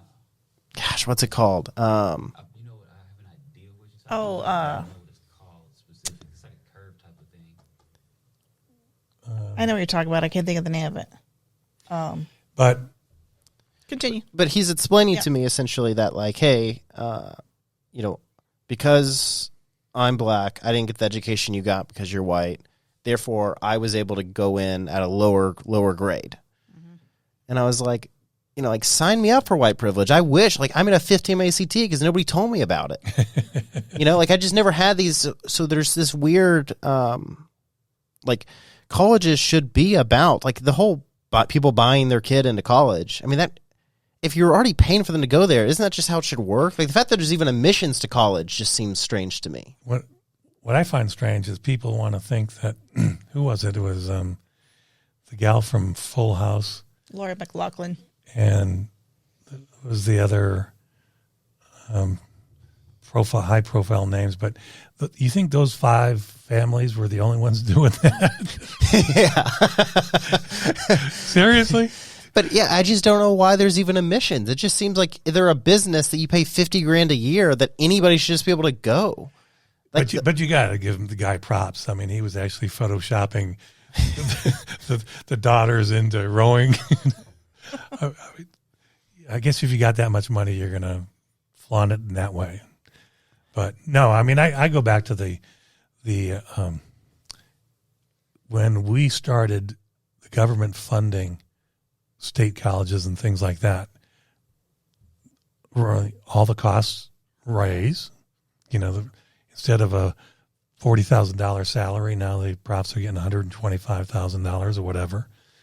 And the government wants you to borrow, families to borrow to afford these things that they're propping up. Well, that thing is, can you imagine? That's another thing that's so awesome.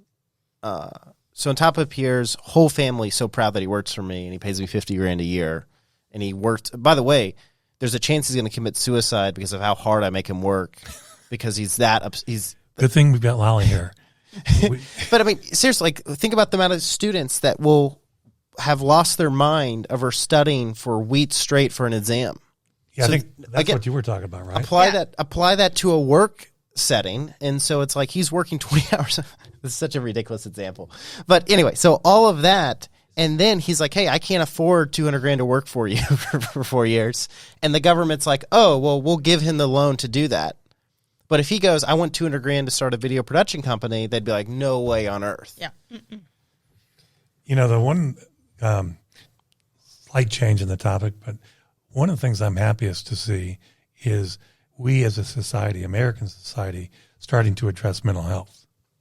Because, let's face it, we're talking about jokingly about the mental health of what you put him through on a weekly basis.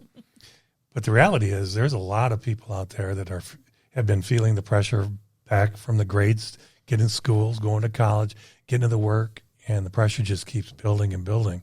But now for the first time you're hearing people really talk about their mental health. In fact, Lali's company, you signed Kevin Love. Kevin Love. Talking about the pressures he faces. I got to admit, if I was Kevin Love, it'd be a hard time to get me depressed. Playing the NBA. Well, he had an anxiety attack, just to be clear. Yeah. Okay. Okay. But I'm glad that we're finally doing it, and there's solutions out there to help people. Yeah. I mean, that's the one thing that I'm the worst at. I grew up in a family that has pretty much no mental health issues.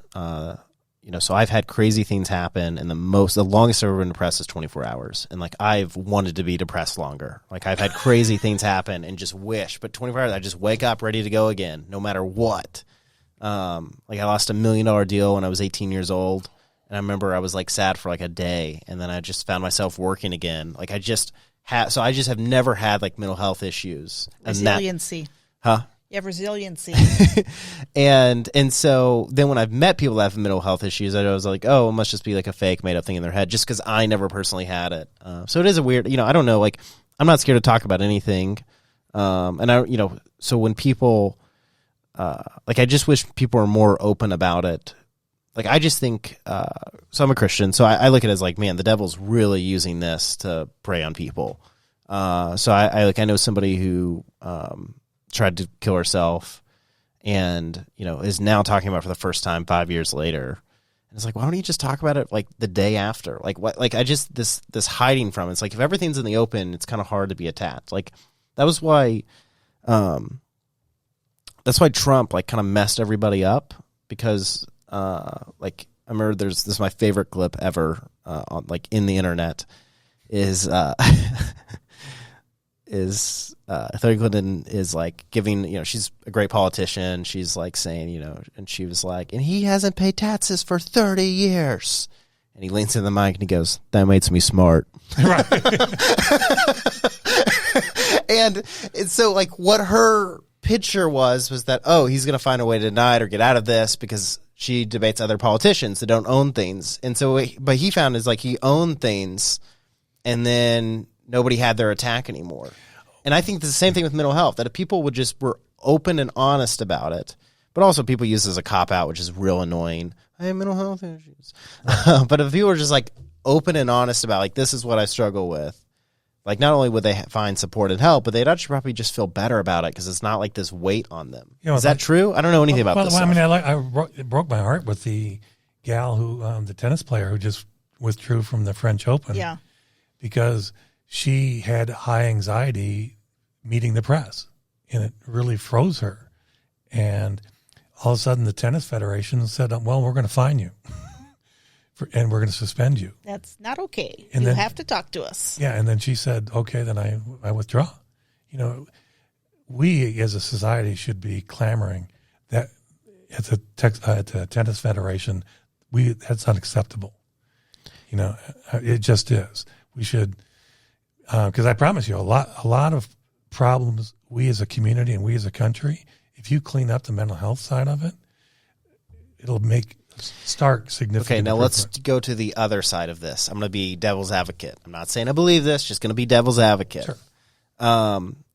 My grandfather's generation, World War II, my grandfather has passed away, but he'd probably be about 100 right now. So I guess that was born in 1917. That's called the Greatest Generation, I believe. Mm-hmm. And they were awesome. That generation never talked about mental health. And if something's going on, they were like, just get over it. Yeah, And but that being said, we also had mental health facilities all across every state. Most communities had a mental institution. So we would house people where they were supposed to be getting treatment. And we rolled out people in the mid-'70s, I believe. So, and now you brought them, back home, back into the community, and they're not getting the help that they need. And then it's compounded by no one wants to talk about it. yeah. So if somebody said, hey, you just need to get over your fear of talking to the press and get over it. And I understand that's like, it's a mental thing. They can't control it. But what is that? Because I feel like that's what that generation would have said. They would have said, you just got to get over it. Well, they said get over it, especially if you're a guy, be a man, stuff like that. Buck up. But buck up. The other thing so I'm the oldest one in this room, and that generation drank to address a lot of mental issues. And when you look at all like the Mad Men show and things like that, everybody's drinking, everybody's smoking. And it's very time specific where they demonstrate that. Now you look back on it and it's like in the 80s, you could oftentimes at lunchtime you would go and drink beer at lunch or drink a couple of cocktails. That wasn't long ago, but today that would be aberrant behavior, right? That would be unacceptable. Except at tech startups. I don't drink, but that is the behavior of tech startups. Yeah. I mean, I'm not saying it's gone, but You're saying it was very common. It was very common. Yeah. And so you're saying that like it's mental health has changed, not at all, but just how people cope with it has changed. Yeah. I mean, I think you're finally getting the tools like Lali's company. Genomind is bringing solutions. Because part of it is, she described it at a very high level, was previously people whoever was calling them from a salesperson on the medication side, they would prescribe. You, Pierre, Lali, me, we'd all get the same thing because they had a preferred relationship. And all four of us are going to be greatly different in terms of what we respond to and what medications work in tandem with each other. So, I mean, in the position that Lali's been in, she used to get letters of families that finally were seeing relief because it wasn't just the person that's depressed or overcome by anxiety. It was the family, the unit, the work, the school, schoolmates, the suite mate at college. All of those people were affected. Lali, is social media adding to this? Helping? Like making it worse? Like, or is absolutely. there way more cases involved? Yeah. So let's dive into that. Yeah. So, Facebook early now kids are off Facebook and now they're on Instagram, and just the pressure to be perfect, the perfect picture, the perfect life, the perfect boyfriend, the perfect weekend, the perfect hobby, the perfect lifestyle. Just incredible pressure on kids. I mean, I know personally, like our daughters have been overwhelmed by that, and they're like, I need to get off. I just, I can't take the constant, the likes, the activity, and the bullying. Oh yeah, we had a daughter who was bullied on Facebook. Really scary event over the weekend. Her older sister actually was on Facebook and saw that my other daughter's friends were making fun of her and like posting pictures and really bad stuff. And thank God, the daughter brought it to our attention, and so we took screenshots and called the family, which we knew because this was friends of ours, and went over and immediately that night just sat down and said, hey, this is going on. I'm not sure if you're aware. And they're like, oh, no, our perfect daughter couldn't do that. And we're like, well, we got screenshots and we printed all the dialogue. Here. And then it's like, Susie, you better come down. And it was not a pretty scene, but it ended amicably in terms of everyone apologized. And because they also said is that we have two choices here. This stops right now, or we take it the next step and we're going to go to the principal, and I'll make sure that happens. And the third will be, we'll get authorities involved. So what do you want to do? Oh, it stops right now.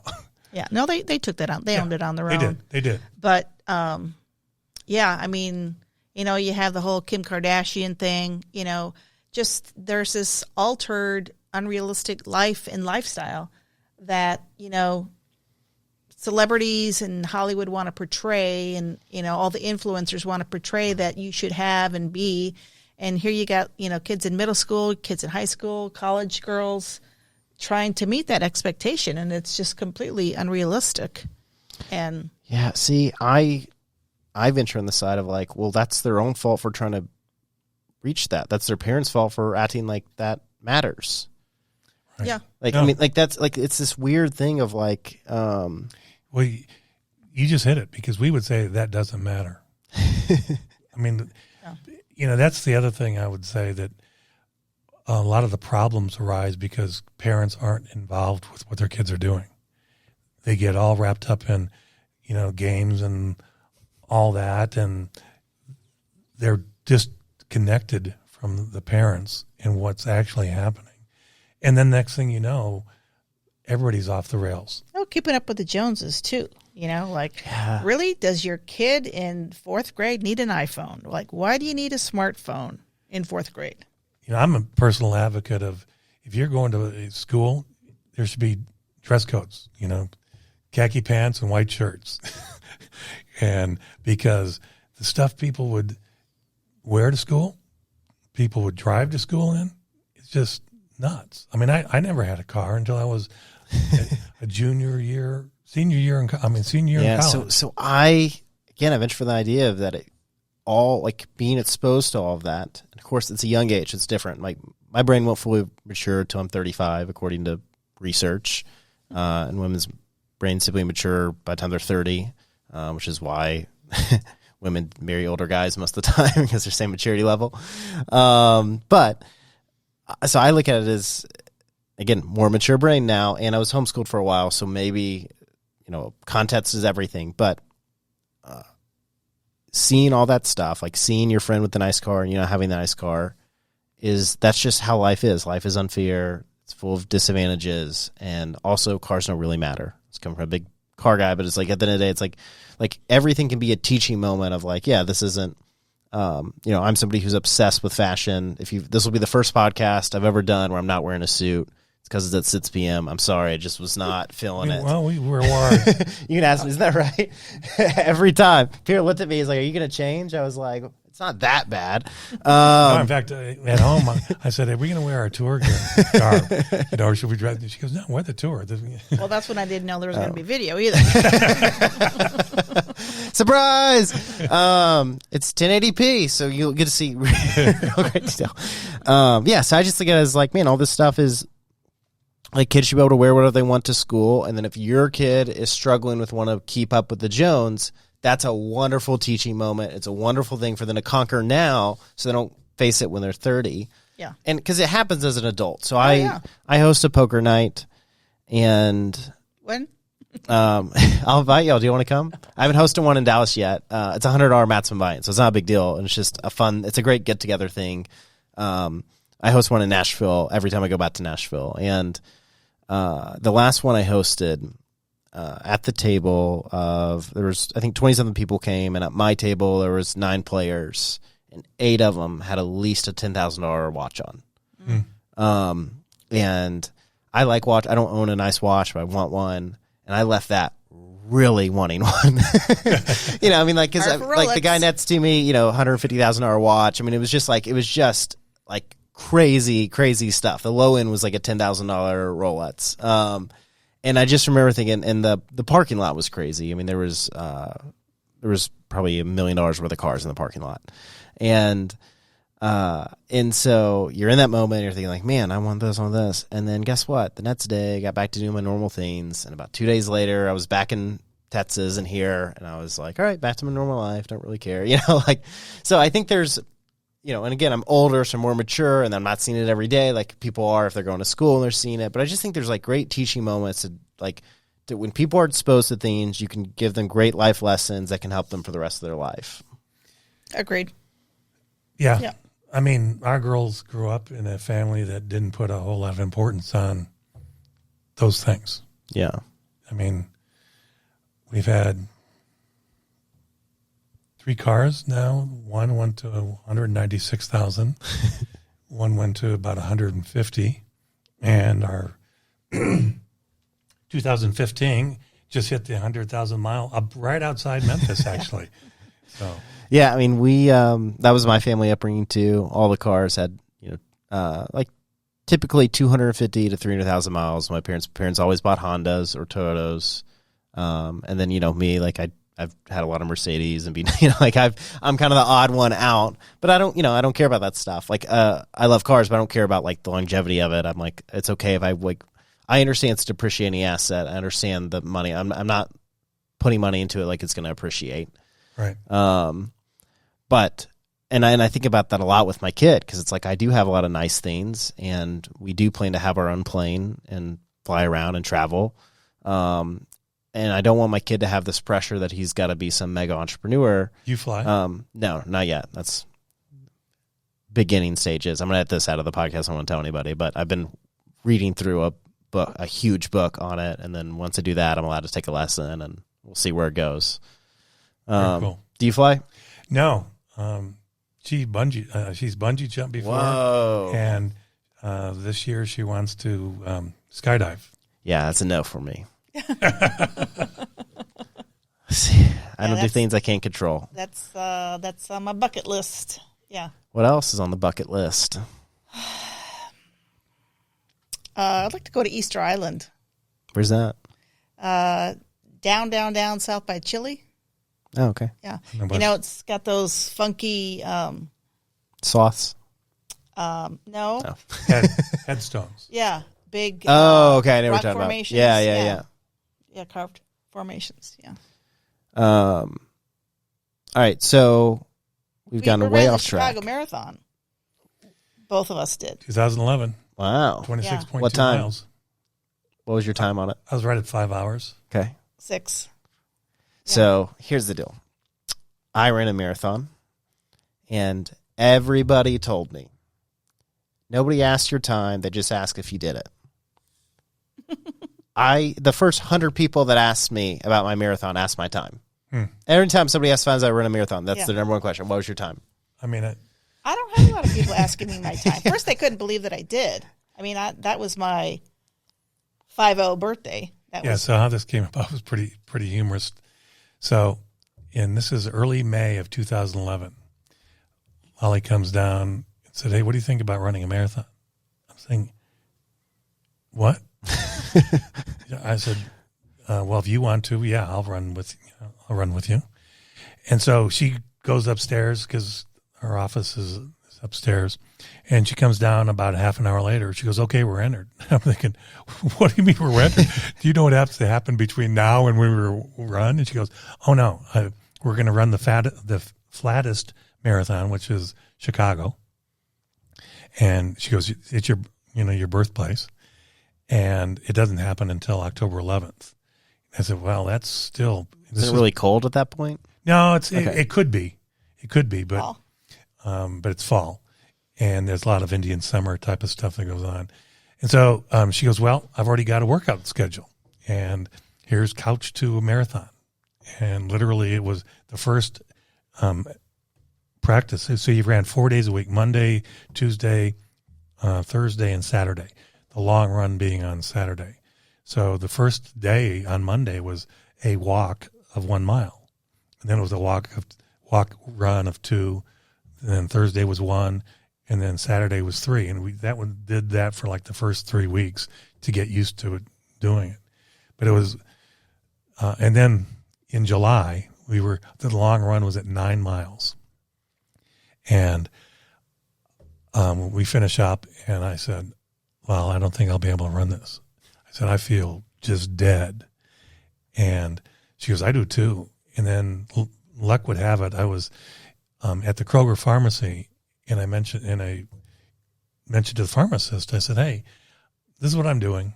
And he said, well, what vitamins are you taking? None. What supplements are you taking? None.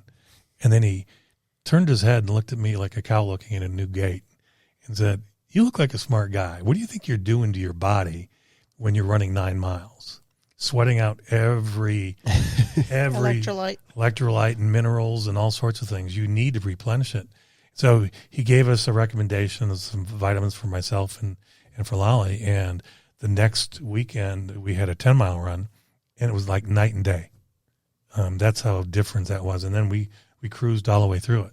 Now, I will say that what I did anticipate running the race, because I was running right at 10-mile or 10-minute miles, 9:30 miles for all those training, was race day. You start out at 8. Yeah, because you're amped up. Same thing. Yeah. It killed me. It was like, I was just taking off. And then finally I saw one of the mile markers with, the clock, and I'm thinking, holy, what am I doing? But it was a great experience. Yeah. Loved it. My goal was to finish, truly was. Yeah.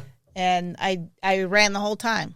Like, I never walked, no injuries. I was super thrilled. But I will say, are you seeing the theme here? So it's like when I get an idea in my head, It's like, I got to do this. Hey, we're going to run this marathon. Yes, check. You with me? Here's the plan. Want to do a food tour? Check. Yeah. When we went to do the food tour, I had the first year before we'd gone to go see the consultants, I'd written out this whole business plan. Here's how we're going to do it. Here's some of the partners. Here's how it's going to work. And then, like Paul said, we had Sydney at home, and it was our high school senior year. We're like, I got to put this on the back burner. We don't want to distract from that. But then when we went to go talk to this consulting company, that's what they did. They helped knuckleheads like us that have never run a business, never run a food tour, learn how to run the business. I gave them my plan. They're like, have you been here before? Like, it really aligned to what they were going to teach us. But, yeah. That's kind of how my brain works. I get an idea in my head and geez. Yeah, so I ran a marathon. Where did you run? The Nashville one. Nashville? That's hilly. Yeah, it was. We'll get to that in a second.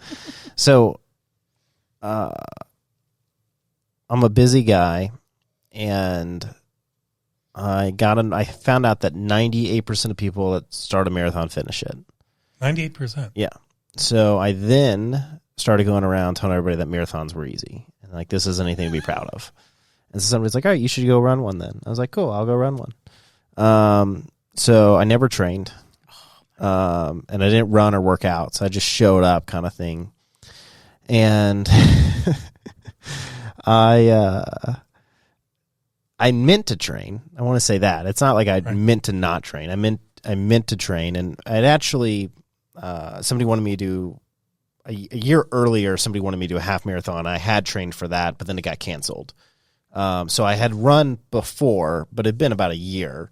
So I remember I was coming home from a convention, and I was driving home, and somebody's like, yeah, you got a carb load. I was like, I don't know what that means. And so I stopped at like a Whole Foods and ate macaroni and cheese and like baked chicken.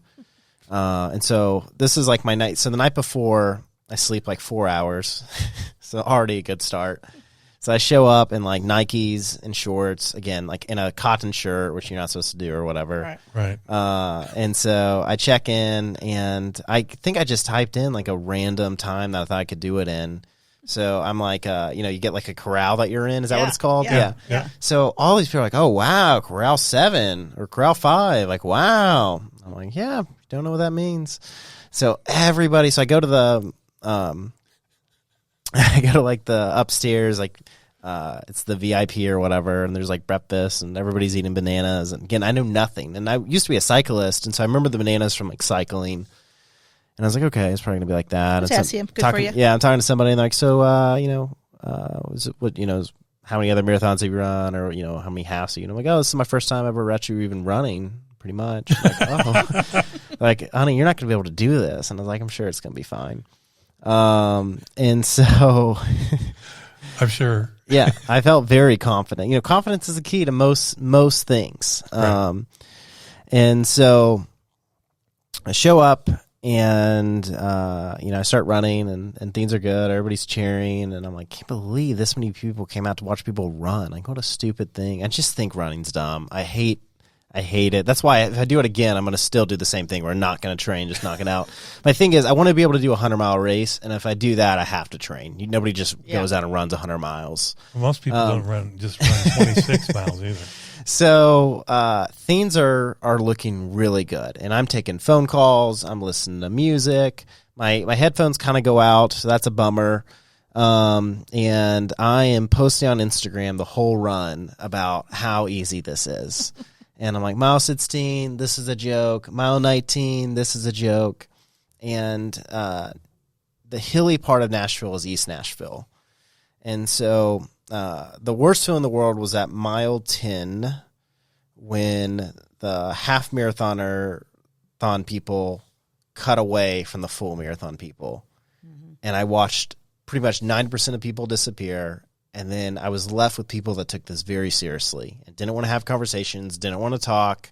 I learned what goo was the day of the race. Yeah. Yep. Which was that's what made it so easy, is that I would feel bad, and then I would eat sugar. I found out these like sugar cubes, and then I'm like on top of the world again. You do know you're not supposed to, on race day, change anything that you. Well, when you did nothing before, so right. Yeah, because they actually say for the goop it would give you diarrhea if you hadn't been used to it. Yeah. Well, anyway, the goo worked out great for me. I felt awesome every time. It worked because we did that. So nobody wants to talk with me, and I'm like, all right, this kind of sucks. But anyway, so mile 19. Nigerians are going by you. Yeah, and my time is not great, but I'm trying to do 10-minute miles was my goal. And so mile 19, we go across the bridge into East Nashville, and we hit. If y'all ever come to Nashville, let me know, and we can fly out there too, and I can show you around. But because I know all the food places, I'm a big foodie. Because I don't drink, so like I actually care about food because I can't like alcohol. I can't change my mind on it. Right. Like people always, that's why you gotta like trust. Like who's recommending this? Like somebody who like loves to drink, or somebody who loves experiences, or somebody that actually likes food. But anyway, so we cross into East Nashville, and it's ridiculously hilly. I mean, it's like 18% grades kind of thing. And about mile 21, we're running up a hill, and I watch people, and it's in a park called Shelby Park. And I watch people walking down the hill who have, already completed. And I think, all right, these people, they're ahead of me, and they're walking down this hill. Like, this can't be good. And so I got, like, completely wrecked. At the 21-mile mark. Yeah. And that was, my lead started to lock up, and that's where, it was awful. I did finish it, but the last mile was mile 24 to 26, like 0.2, I had enough. I was able to get going again. But mile 24 to 26 was just brutal. So the thing I would do differently is I would bring a foldable foam roller so I could roll out my legs. Because that was the big thing, is that after I couldn't walk. Yeah. And then I found a foam roller, and I rolled on a foam roller. I could walk again. And I was like, oh, if I had this on the race, I could have loosened my stuff up. My friend Tori, she was punching her legs to get into as hard as she could. Wow. So anyway, that's my experience running a marathon. Yeah, well, that beats mine. Well, you did it at 50. Yeah. That's amazing. That was 56. Yeah. Yeah, the next day, so this was in Chicago. The next day we're flying back to Dallas, and we didn't rent a car. We had taken the train, the metro, whatever they call it up. Yeah, What do they call it? CTA? CTA. Yeah. Blue Line. Yeah, and so we were taking it from Grant Park to O'Hare, and we had to go up these stairs. We had a little rollaway bag, and our thighs, our legs were just cement. And I remember just barely trying to get back on the train, and we're at O'Hare, and we're proudly wearing our race shirts and our race medals, and people could tell that they were on the marathon. You'd walk by people that were laboring just as much as we were. Yeah. And you just look over and nod. How you feel. Yeah. So I ran the half marathon in Iceland. Oh. And when you finish, you get a gold medal. And it was the day I was flying out. So I wore that gold medal through security, through everything. And so everybody just assumed I won, and I didn't correct them. And so I get on the airplane, and the lady is like, hey, congratulations. I'm sure you're tired. So we set up the back row with blankets, and you can just lay down there. We have water and everything. And I was like, well, I'm not going to, correct her. So in Iceland, did you stay in one of those under the stars? Yeah, it was in the summer. So okay. It was an Airbnb. We checked out the Airbnb. This is that. I'll tell you what wrecked me on that one. So this is probably 6 months later, and I had not run since I ran the Nashville Marathon. And I made this is 3 months later, 4 months later. I'm trying to think. I gotta admit, it's just fun to listen to you. I didn't practice, didn't train, I did a marathon, didn't run again until I ran another 18. Well, this was a half. So what happened was this was about 4 months later, and I hadn't run since that day. And we check out the Airbnb, and so I don't know there's a marathon going on. And so we wake up that morning, hear all this noise outside, and I'm with my friend Jeff, and we hear all this noise. Like, all right, so we got to check out because I'm flying out that day. He flies out in maybe 2 days or the following day or something. We had different flights out, and I was actually flying in Chicago. And so I hear all this noise, and we get out, and I haven't had water in about I guess 14 hours. And I'm somebody who drinks a gallon, 2 gallons a day. I drink a ton of water. And I'm very, I don't know about our Airbnb. The water was gross or something. I'm really water picky, and there's no convenience stores in Roanoke or wherever it is. Is Roanoke the capital of Virginia? It was Reykjavik or something. Yeah, yeah, I'm saying it wrong. Roanoke is Reykjavik. Yeah. I had to edit that part out. I sound like the biggest idiot ever. So I'm in Reykjavik. Anyway, so we walk out to go find breakfast, and I'm like, I just got to find water. That's all I need. I'm at this point, I'm super thirsty. And I hear all this noise, and I'm like, what's going on? And somebody's like, oh, there's a marathon going on. And so I turned to Jeff, and I was like, hey, how about we go run this? And he looks at me, and he goes, I'm going to go get breakfast. And so I walk up to her, and I was like, hey, is it too late to register? She's like, no, but it starts in 10 minutes. So I throw down my credit card. And at that point, I register. I got 7 minutes to find water, and I can't find water because the way they had the fencing up, you couldn't get to convenience stores, and there were tons of people there. So I'm like, okay, I'm just going to have to get water at the first water stop. And I'm in denim jeans, and I have wool shoes on with no socks. That's typically how I roll. And like right now, these are like stretchy, like they're half jeans, half like, but these were like pure denim. So I'm like, that's not going to feel good. And so it is what it is. So it starts. You're my hero. So it starts, and the water. I'm starting to make this podcast about me. I'm going to edit all this out, so it's more about you guys. But anyway, I get to the first water station, which is a mile down, and because I'm already ridiculously thirsty, my body is cramping like crazy. So I'm like just I have pain everywhere. I feel awful by the time I get there. And it was 65 degrees and sunny though. So it was like 60, maybe it was like 62 degrees and sunny. So it was like colder, but then the warmest it ever gets in Iceland. And so it was just a beautiful day.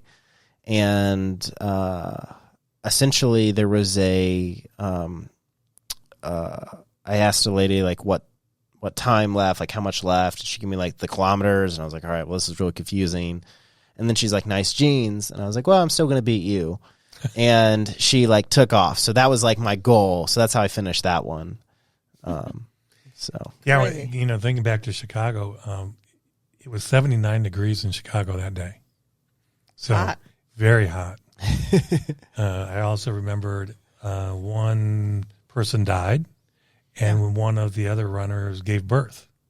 So why was she running a marathon that late? Didn't get that story, but Yeah. But she was approved by the doctor and all that, because there were stories about it, and it was that sum was Plus one, minus one. was even for the race. But she Lali said it was the flattest marathon, and it was really flat. I mean, it went from Grand Park Iceland was really flat too, up to Wrigleyville, and then came back down. You went through Chinatown, Little Italy, then you went over towards Comiskey Park, and then up through the university. In fact, it went by the hospital that I was born in. So that was all pretty cool. But what I remember about it, while it was flat, it also went over the Chicago River a bunch of times. And you don't realize when you're driving over the river how high those things actually are. That was one. And then you literally came down, I guess that would have been Michigan, and you took a right to go towards the park, and all of a sudden there's this really steep hill, and it was like, are you kidding me? At 26.1 miles, you're going to throw this hill at us, and that was the killer. But it was worthwhile, and it was one of those things you felt accomplished, right? Oh yeah, you feel great after it. I mean, that's the big thing of so like I hate running and exercising, but I always feel really great after a long run like that. The other thing that so 2 years advance of the marathon, Lali goes, hey, let's start doing triathlons. And I said, okay. So we did 2 years of triathlons. Wow. The sprint triathlons. And you made me remember her first estimated time. So she entered us into Stonebridge Ranch, right? Craig Ranch? No, it was Cooper. Cooper, Craig Ranch. And all I remember is they had the most amazing breakfast afterwards. But See, foodie. But you had to project because the way those work is they do the swim first, and then you do the bike, and then you do the run. And so to stagger the people, the swim time's important. So she never talked to me, and it was a 400-meter, 350-meter swim is that sprint series. And she puts down a time, and so she says, okay, we're entered, and and then she goes, yeah, and I said for the swim time, 20 minutes. So I was, in high school, I was a swimmer, and I held 6 school records. So it was like in 20 minutes.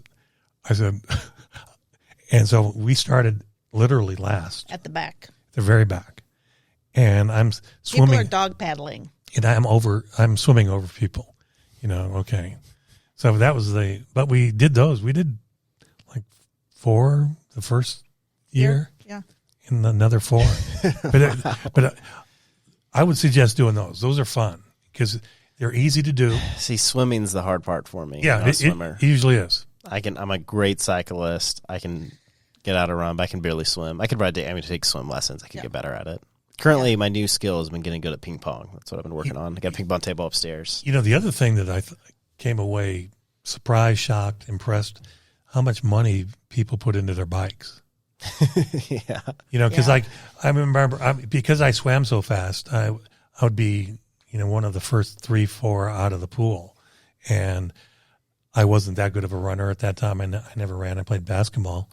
And bike, we had, thick tired bikes. And so I'm cranking along. and here comes this guy. And my legs are moving as fast as his were. But he was just, doing these. Yeah. I was thinking, okay, what do I got to do? These people had like $10,000 bikes. Yeah, it's standard. I mean, my favorite is the helmets that are that go into like an arrow Point. Essentially. Yeah, and a point, and you can like get arrow and then people do the front thing with their arms. Yeah, with their arms here. Yeah. Yeah, and I'm thinking, okay, at 6'5", whatever I do with my helmet is irrelevant. There's no win. Aerodynamics happen. All right, so I want to transition things into, do you see yourselves leaving your jobs and running this as like your business more than just you teaching tours, other people teaching tours, being in other cities? Like, do you want to scale and grow this, or is this like just a fun thing y'all do together, or what's like the future of the business? And Well, last year that was the plan. At least I was going to jump over and start doing it, running tours, because Monday most of McKinney's closed. So we're going to start doing tours Tuesday through Sunday. And then we're going to launch the cocktail tour, and things were going to be rosy. Then they... Corona. Yeah. My Corona happened and shut that down. So it changed some things. So Lali's working full time. I actually go back into the software industry on Monday. So then it's like, what are we going to do? yeah, And I can tell you it would be very hard for me to, like Frisco, I could see me doing that. Have you been to the Frisco Star yet? mm-hmm. Yeah, I mean, all those restaurants. So Aren't they all chains though? They are, and so I would have to come up with some really, I used to play basketball with Michael Irvin and Deion Sanders and some other players. So, I mean, I could come up with some entertainment aspects and talk about Frisco, because Frisco's pretty old as well. And you'll laugh because you see Frisco now. Frisco in 93, Randy... The year before he was born. Yeah, the year before you... But Randy White had a barbecue place.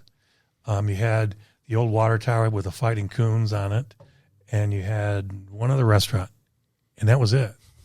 And then they opened Stonebriar Mall in 2001 and changed the tax base completely, and that's why Frisco's Frisco. But the Star, they're not so worried about the weekends. They're worried during the weekday. So all of a sudden I won't be able to do that unless it's a nighttime tour. Yeah. But a couple of weeks ago I gave a cocktail tour, and two people were hitting me up going, hey, could we buy a franchise of this?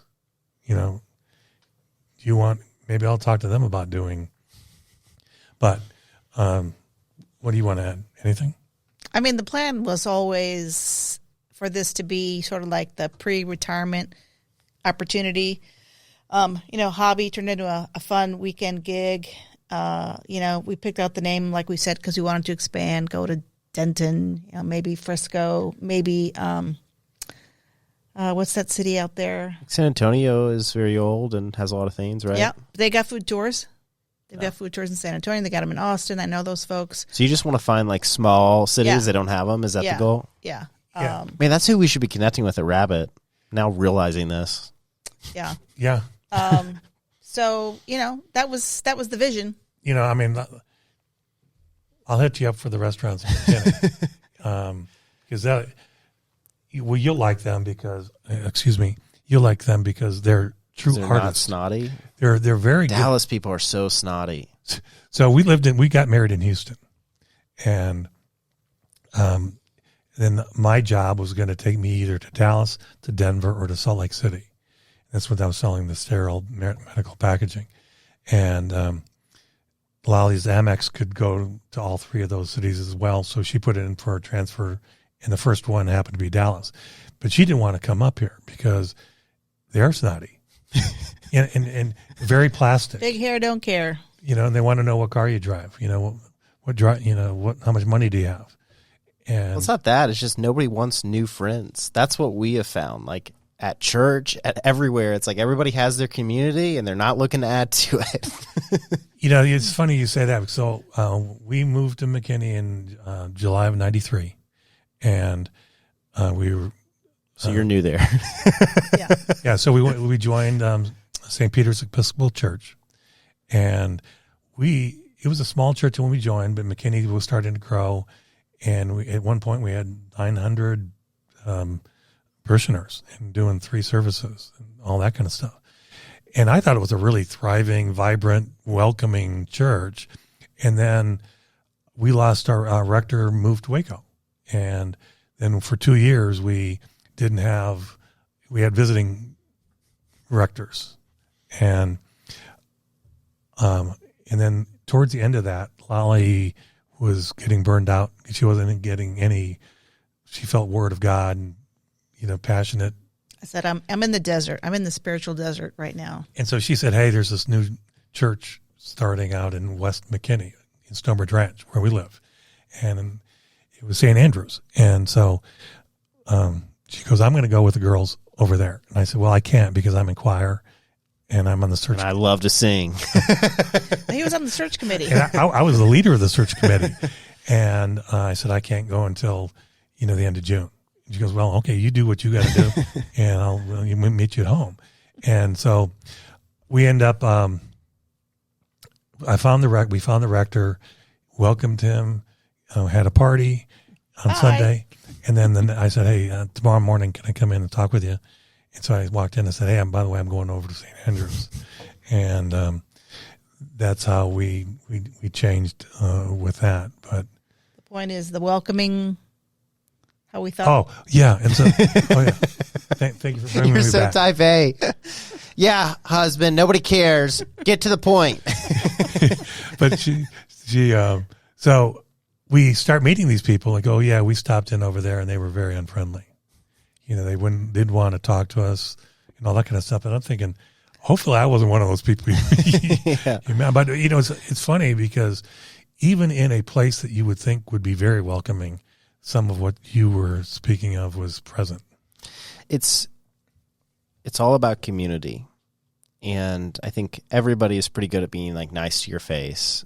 But like, as far as opening up their homes and opening up their lives, like that is where the difference is made.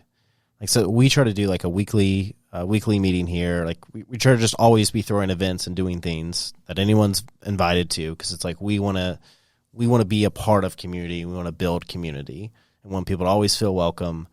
And, it gets so easy to get your church friends and then be like, I don't want to change this group. It's such a great group. But yeah, Dallas is just super cliquey. We might start looking at Fort Worth because we're kind of in between both, so we can maybe do that. Man, we're looking at McKinney. Yeah. It's 30 miles, right? Yeah. Yeah, because my friend, he actually just leased there's a new brick building in McKinney. It looks brand new. Like, yeah, it's a brand new 3-story tall brick building. He leased the top floor. Oh, yeah. I don't know if you know what building I'm Davidson talking about. Square. Oh, you mean apartment complex? No, office building. Oh. There's a restaurant at the very bottom. Spoons? And there's a parking garage behind it, but it's a 3-story or 4-story brick building that's brand new. That's Sanchez building Oh, okay. I was thinking. by the Collin County Historical Museum. Don't know. I just went to this building. Yeah, and Foxy's is downstairs. Okay. And That sounds right. in the hookah lounge. Whichever. McKinney's got a hookah lounge. Is that new? Yeah, very new. They're not on the tour. What's the average age of somebody that goes on a tour? 35 to 45? average, 55? Probably the average age would be right around 35 to 45. Yeah. Okay. But we get a lot of. I mean, it 50s. varies. It I'm varies. telling you, when you get on Airbnb, that's going to be really interesting. So we were also, Lali's, one of her dreams was also owning a Bed and breakfast. Bed and breakfast. And we said, Why? Okay. going back, she loves to cook, and then you have your own. So we looked into it and ended up not going down that path. But Why not? Timing, I guess. We had to really think about, what do we want to do? You got to buy a really big house, got to make a big investment, and it just didn't come together. Plus, she's got this job. Yeah, I mean, I've got a pretty demanding job right now, which I need to. We're privately held, and I need to see this out. So the IPO. Yeah. Is there a plan to IPO or? Yeah. I mean, it's changed because of COVID. The plan was to go IPO this year based on, last year the plan was to go this year, but with COVID, that's not going to happen. No. But, it's just like, we would have to really, be all in on that plan. And it was going to take, big loan and just a lot of risk. And it's like, okay, that's not going to happen right now. So maybe we'll just push the idea off and see what that looks like. But it was kind of fun checking it out. Me and my plan, And wouldn't you know, we found a house that was perfect. Remember the one over by? Yeah. Yeah. It was a perfect house for it. And we just. Oh, no, somebody was buying it. Remember? Well, no. Well, it wasn't bought when we went through it. But someone was in the midst of moving on it. And we had to move fast if we wanted it as well. Yeah. There's just no way we could have pulled that off. But yeah. I can tell who the dreamer is in the family and who the more realistic person is. Yeah. You're like, it was the perfect house. We could have pulled it off. But she was the one. Oh, I can't believe we can't do this. It was awesome house. Yeah. I was thinking it was maybe Playful, but not with the parking garage. The gamer company, Playful? Yeah. Right. That's in McKinney. Yeah, but there's no garage. Yeah. That's what I was thinking. You're right. Restaurant. It was. Yeah. But, so, going back to the future of food walks, it's just try to decide where and who and what, because one of the things that you can really damage yourself with is if you have an association with somebody that's not vested into it and does it poorly, because that'll get around pretty quickly as well. You need to tell the story. So talking about ages, so I'd say that the average age is probably what we just said, 35 to 55 maybe. But we've had extremes on either end. And we've also had some really, really big groups. Like we had and hosted the McKinney Newcomers Club. 28 women. And it was like herding cats. And the ages of the women were from like 21 to 91. And this is like their big social event of the year, and they hadn't seen each other. So while they were having fun and they were really interested to be on the tour, they really weren't listening to Paul. It took two of us to corral them, and they were just talking with each other. They're so excited to see each other. But the story that you need to share, which I think is funny, is the Capital One group, because we've done some corporate tours. Those are really fun, where they go business like too. Team bonding, Yeah, and so they found us. The nerds, the IT nerds. They found us, and who shows up? It was the IT group, and so I had fun on my tour, just like I normally deliver it. And by the end of the tour, we're leaving the last restaurant, and they're all giving me hugs. And Paul, great job, da da da. And then these are all IT geeky, like Indians, right? So they don't make eye contact. They didn't talk for the first hour of the tour. And we have a beer tasting at one point, and we're talking beer tasting, so it's not like we're chugging, right? A little beer tasting, and we bring them out, and they're like, Yeah. And then the manager's there, right? The manager's there, and she's like, "Oh yeah, come on." They're like, "No, we're on work. We can have a little beer tasting." And she's like, "Oh, this is off premise. It's okay." And then they're all swigging beers. But afterwards, though, when they're giving me a hug, then we're walking back up towards cars and all that. The coordinator who had found us and made the deal happen, she comes up. She goes, "Tell Paul, I can't tell you how weird that was just now." She goes, "These guys never would do that." Yeah. She goes, Like, I've worked with these guys for years, and they don't make. she goes, They don't hug. Totally disarmed them completely. We've done Southwest Airlines. Who's the craziest person? Do you have any crazy people? So you will come across people who don't want to be there, and they're very. It's very visible. and then It's the 14-year-old son that's dragged there with their parents, or it's but mostly it's the husbands. It's the husbands. Yeah. And then you get the introvert who doesn't want to talk anyway or engage. And I remember this one guy, and you can try not to engage me. You're gonna lose. You're gonna lose. But like, I was working on this guy. I've sold in 81 countries. 83. And then at the end of the tour, we're coming at the last stop, and he comes up and he goes, "Tall Paul, I know I've not been the easiest person." I said, "No." I said, I didn't notice that at all. and he goes, No, I know I am. He goes, "But I really had a lot of fun." And I swear, the entire tour, he didn't crack a smile. But the craziest. Oh, remember that couple that left mysteriously? Oh, that would be it. That would be it. Forgot about that. I mean, literally, we were on hadn't even reached our second stop, and then all of a sudden, this couple comes up and says, "Hey, I don't know what's going on, but that couple right there really smells." And I said, "Well, stand down, upwind of them." What do you say to that? I don't know if what's the problem, but it's just noxious. And I said, well, let me think of something. And they said, "No, we're just gonna quit." So they left. And then we get to the restaurant, and then hey, where'd the other couple go? Don't know. Yeah, no clue. Did they smell, or was that just their excuse? I didn't smell anything. Okay. But no, they look sincere.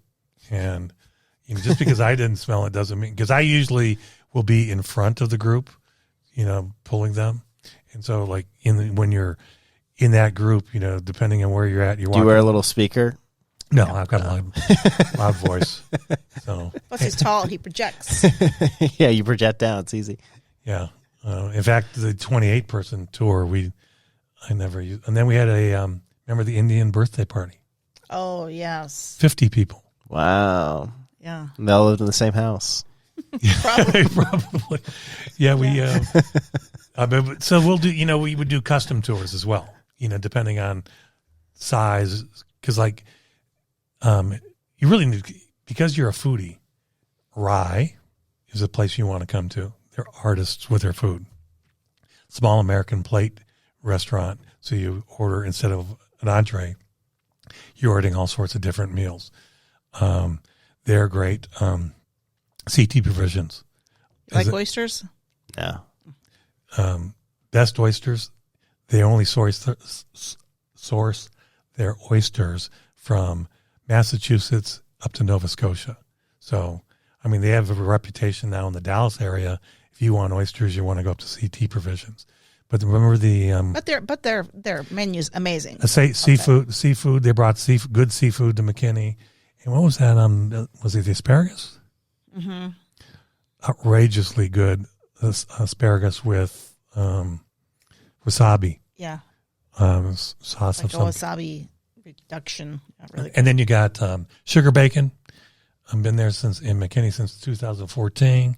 You got a true Cuban sandwich Like one you find in Miami. Oh yeah, Yes. no, here these. So his parents were he's first generation American, and he was the first child here in the United States. So he grew up with his mom's cooking, and then it was called the Guava Tree, and They started out with a food truck. yeah, started up with a food truck here in Dallas, in Fort Worth, in the mid cities. Ended up having 2 food trucks. They were on the Food Channel with a great food truck race off or something. So if you're your top 5, what are those? Any category, just top 5 restaurants. In McKinney? Yeah. Yeah. Rye, CT Provisions, Patina Green, Local Yokel. Local Yokel, Cadillac. Boom. How do people connect with you? www.foodwalksattexas.com or 972-529-2009. Do you have an Instagram? Yes. Food Walks of Texas. Instagram. Facebook. Because Instagram is a place. That's how I review Yeah. everything. Yeah. You know, if it looks good on Instagram, I'm like, I'll try it out. Yeah. There's an ice cream place in Dallas that's got a giant cone, like that like drips ice cream or whatever. Like it's supposed to look like it's dripping like upside down on top of the building. Oh. And the ice cream wasn't all that great, but their branding was awesome. That was the one I was deceived on. The remember the ice cream place over in Denton? Yes. Yeah, you want to go over to Denton. It's on the northwest corner of the downtown square. Great ice cream over there. Yeah. Well, he wouldn't like Cocktail Creamery because if you don't drink, but there's a really cool place called the Cocktail Creamery, and they have boozy ice cream, and it's amazing ice cream. It just happens to have booze in it, but they have non. I mean, you have to drink the whole gallon. I mean, eat the whole gallon of ice cream to have like one. Yeah. One drink. Yeah, but they have like live music in there too and stuff like that. They- But their ice cream, they have non-boozy ice cream too. And they have like 90 flavors. Wow. Yeah, I mean the bacon bourbonator. So Yeah. it's made with bourbon and bacon. I mean, it's out of this world. For your bourbon friend. Paul, Lali, thanks for coming in. Thank you so Pleasure. much. I really enjoyed getting to know you. good Pierre, time. you as well.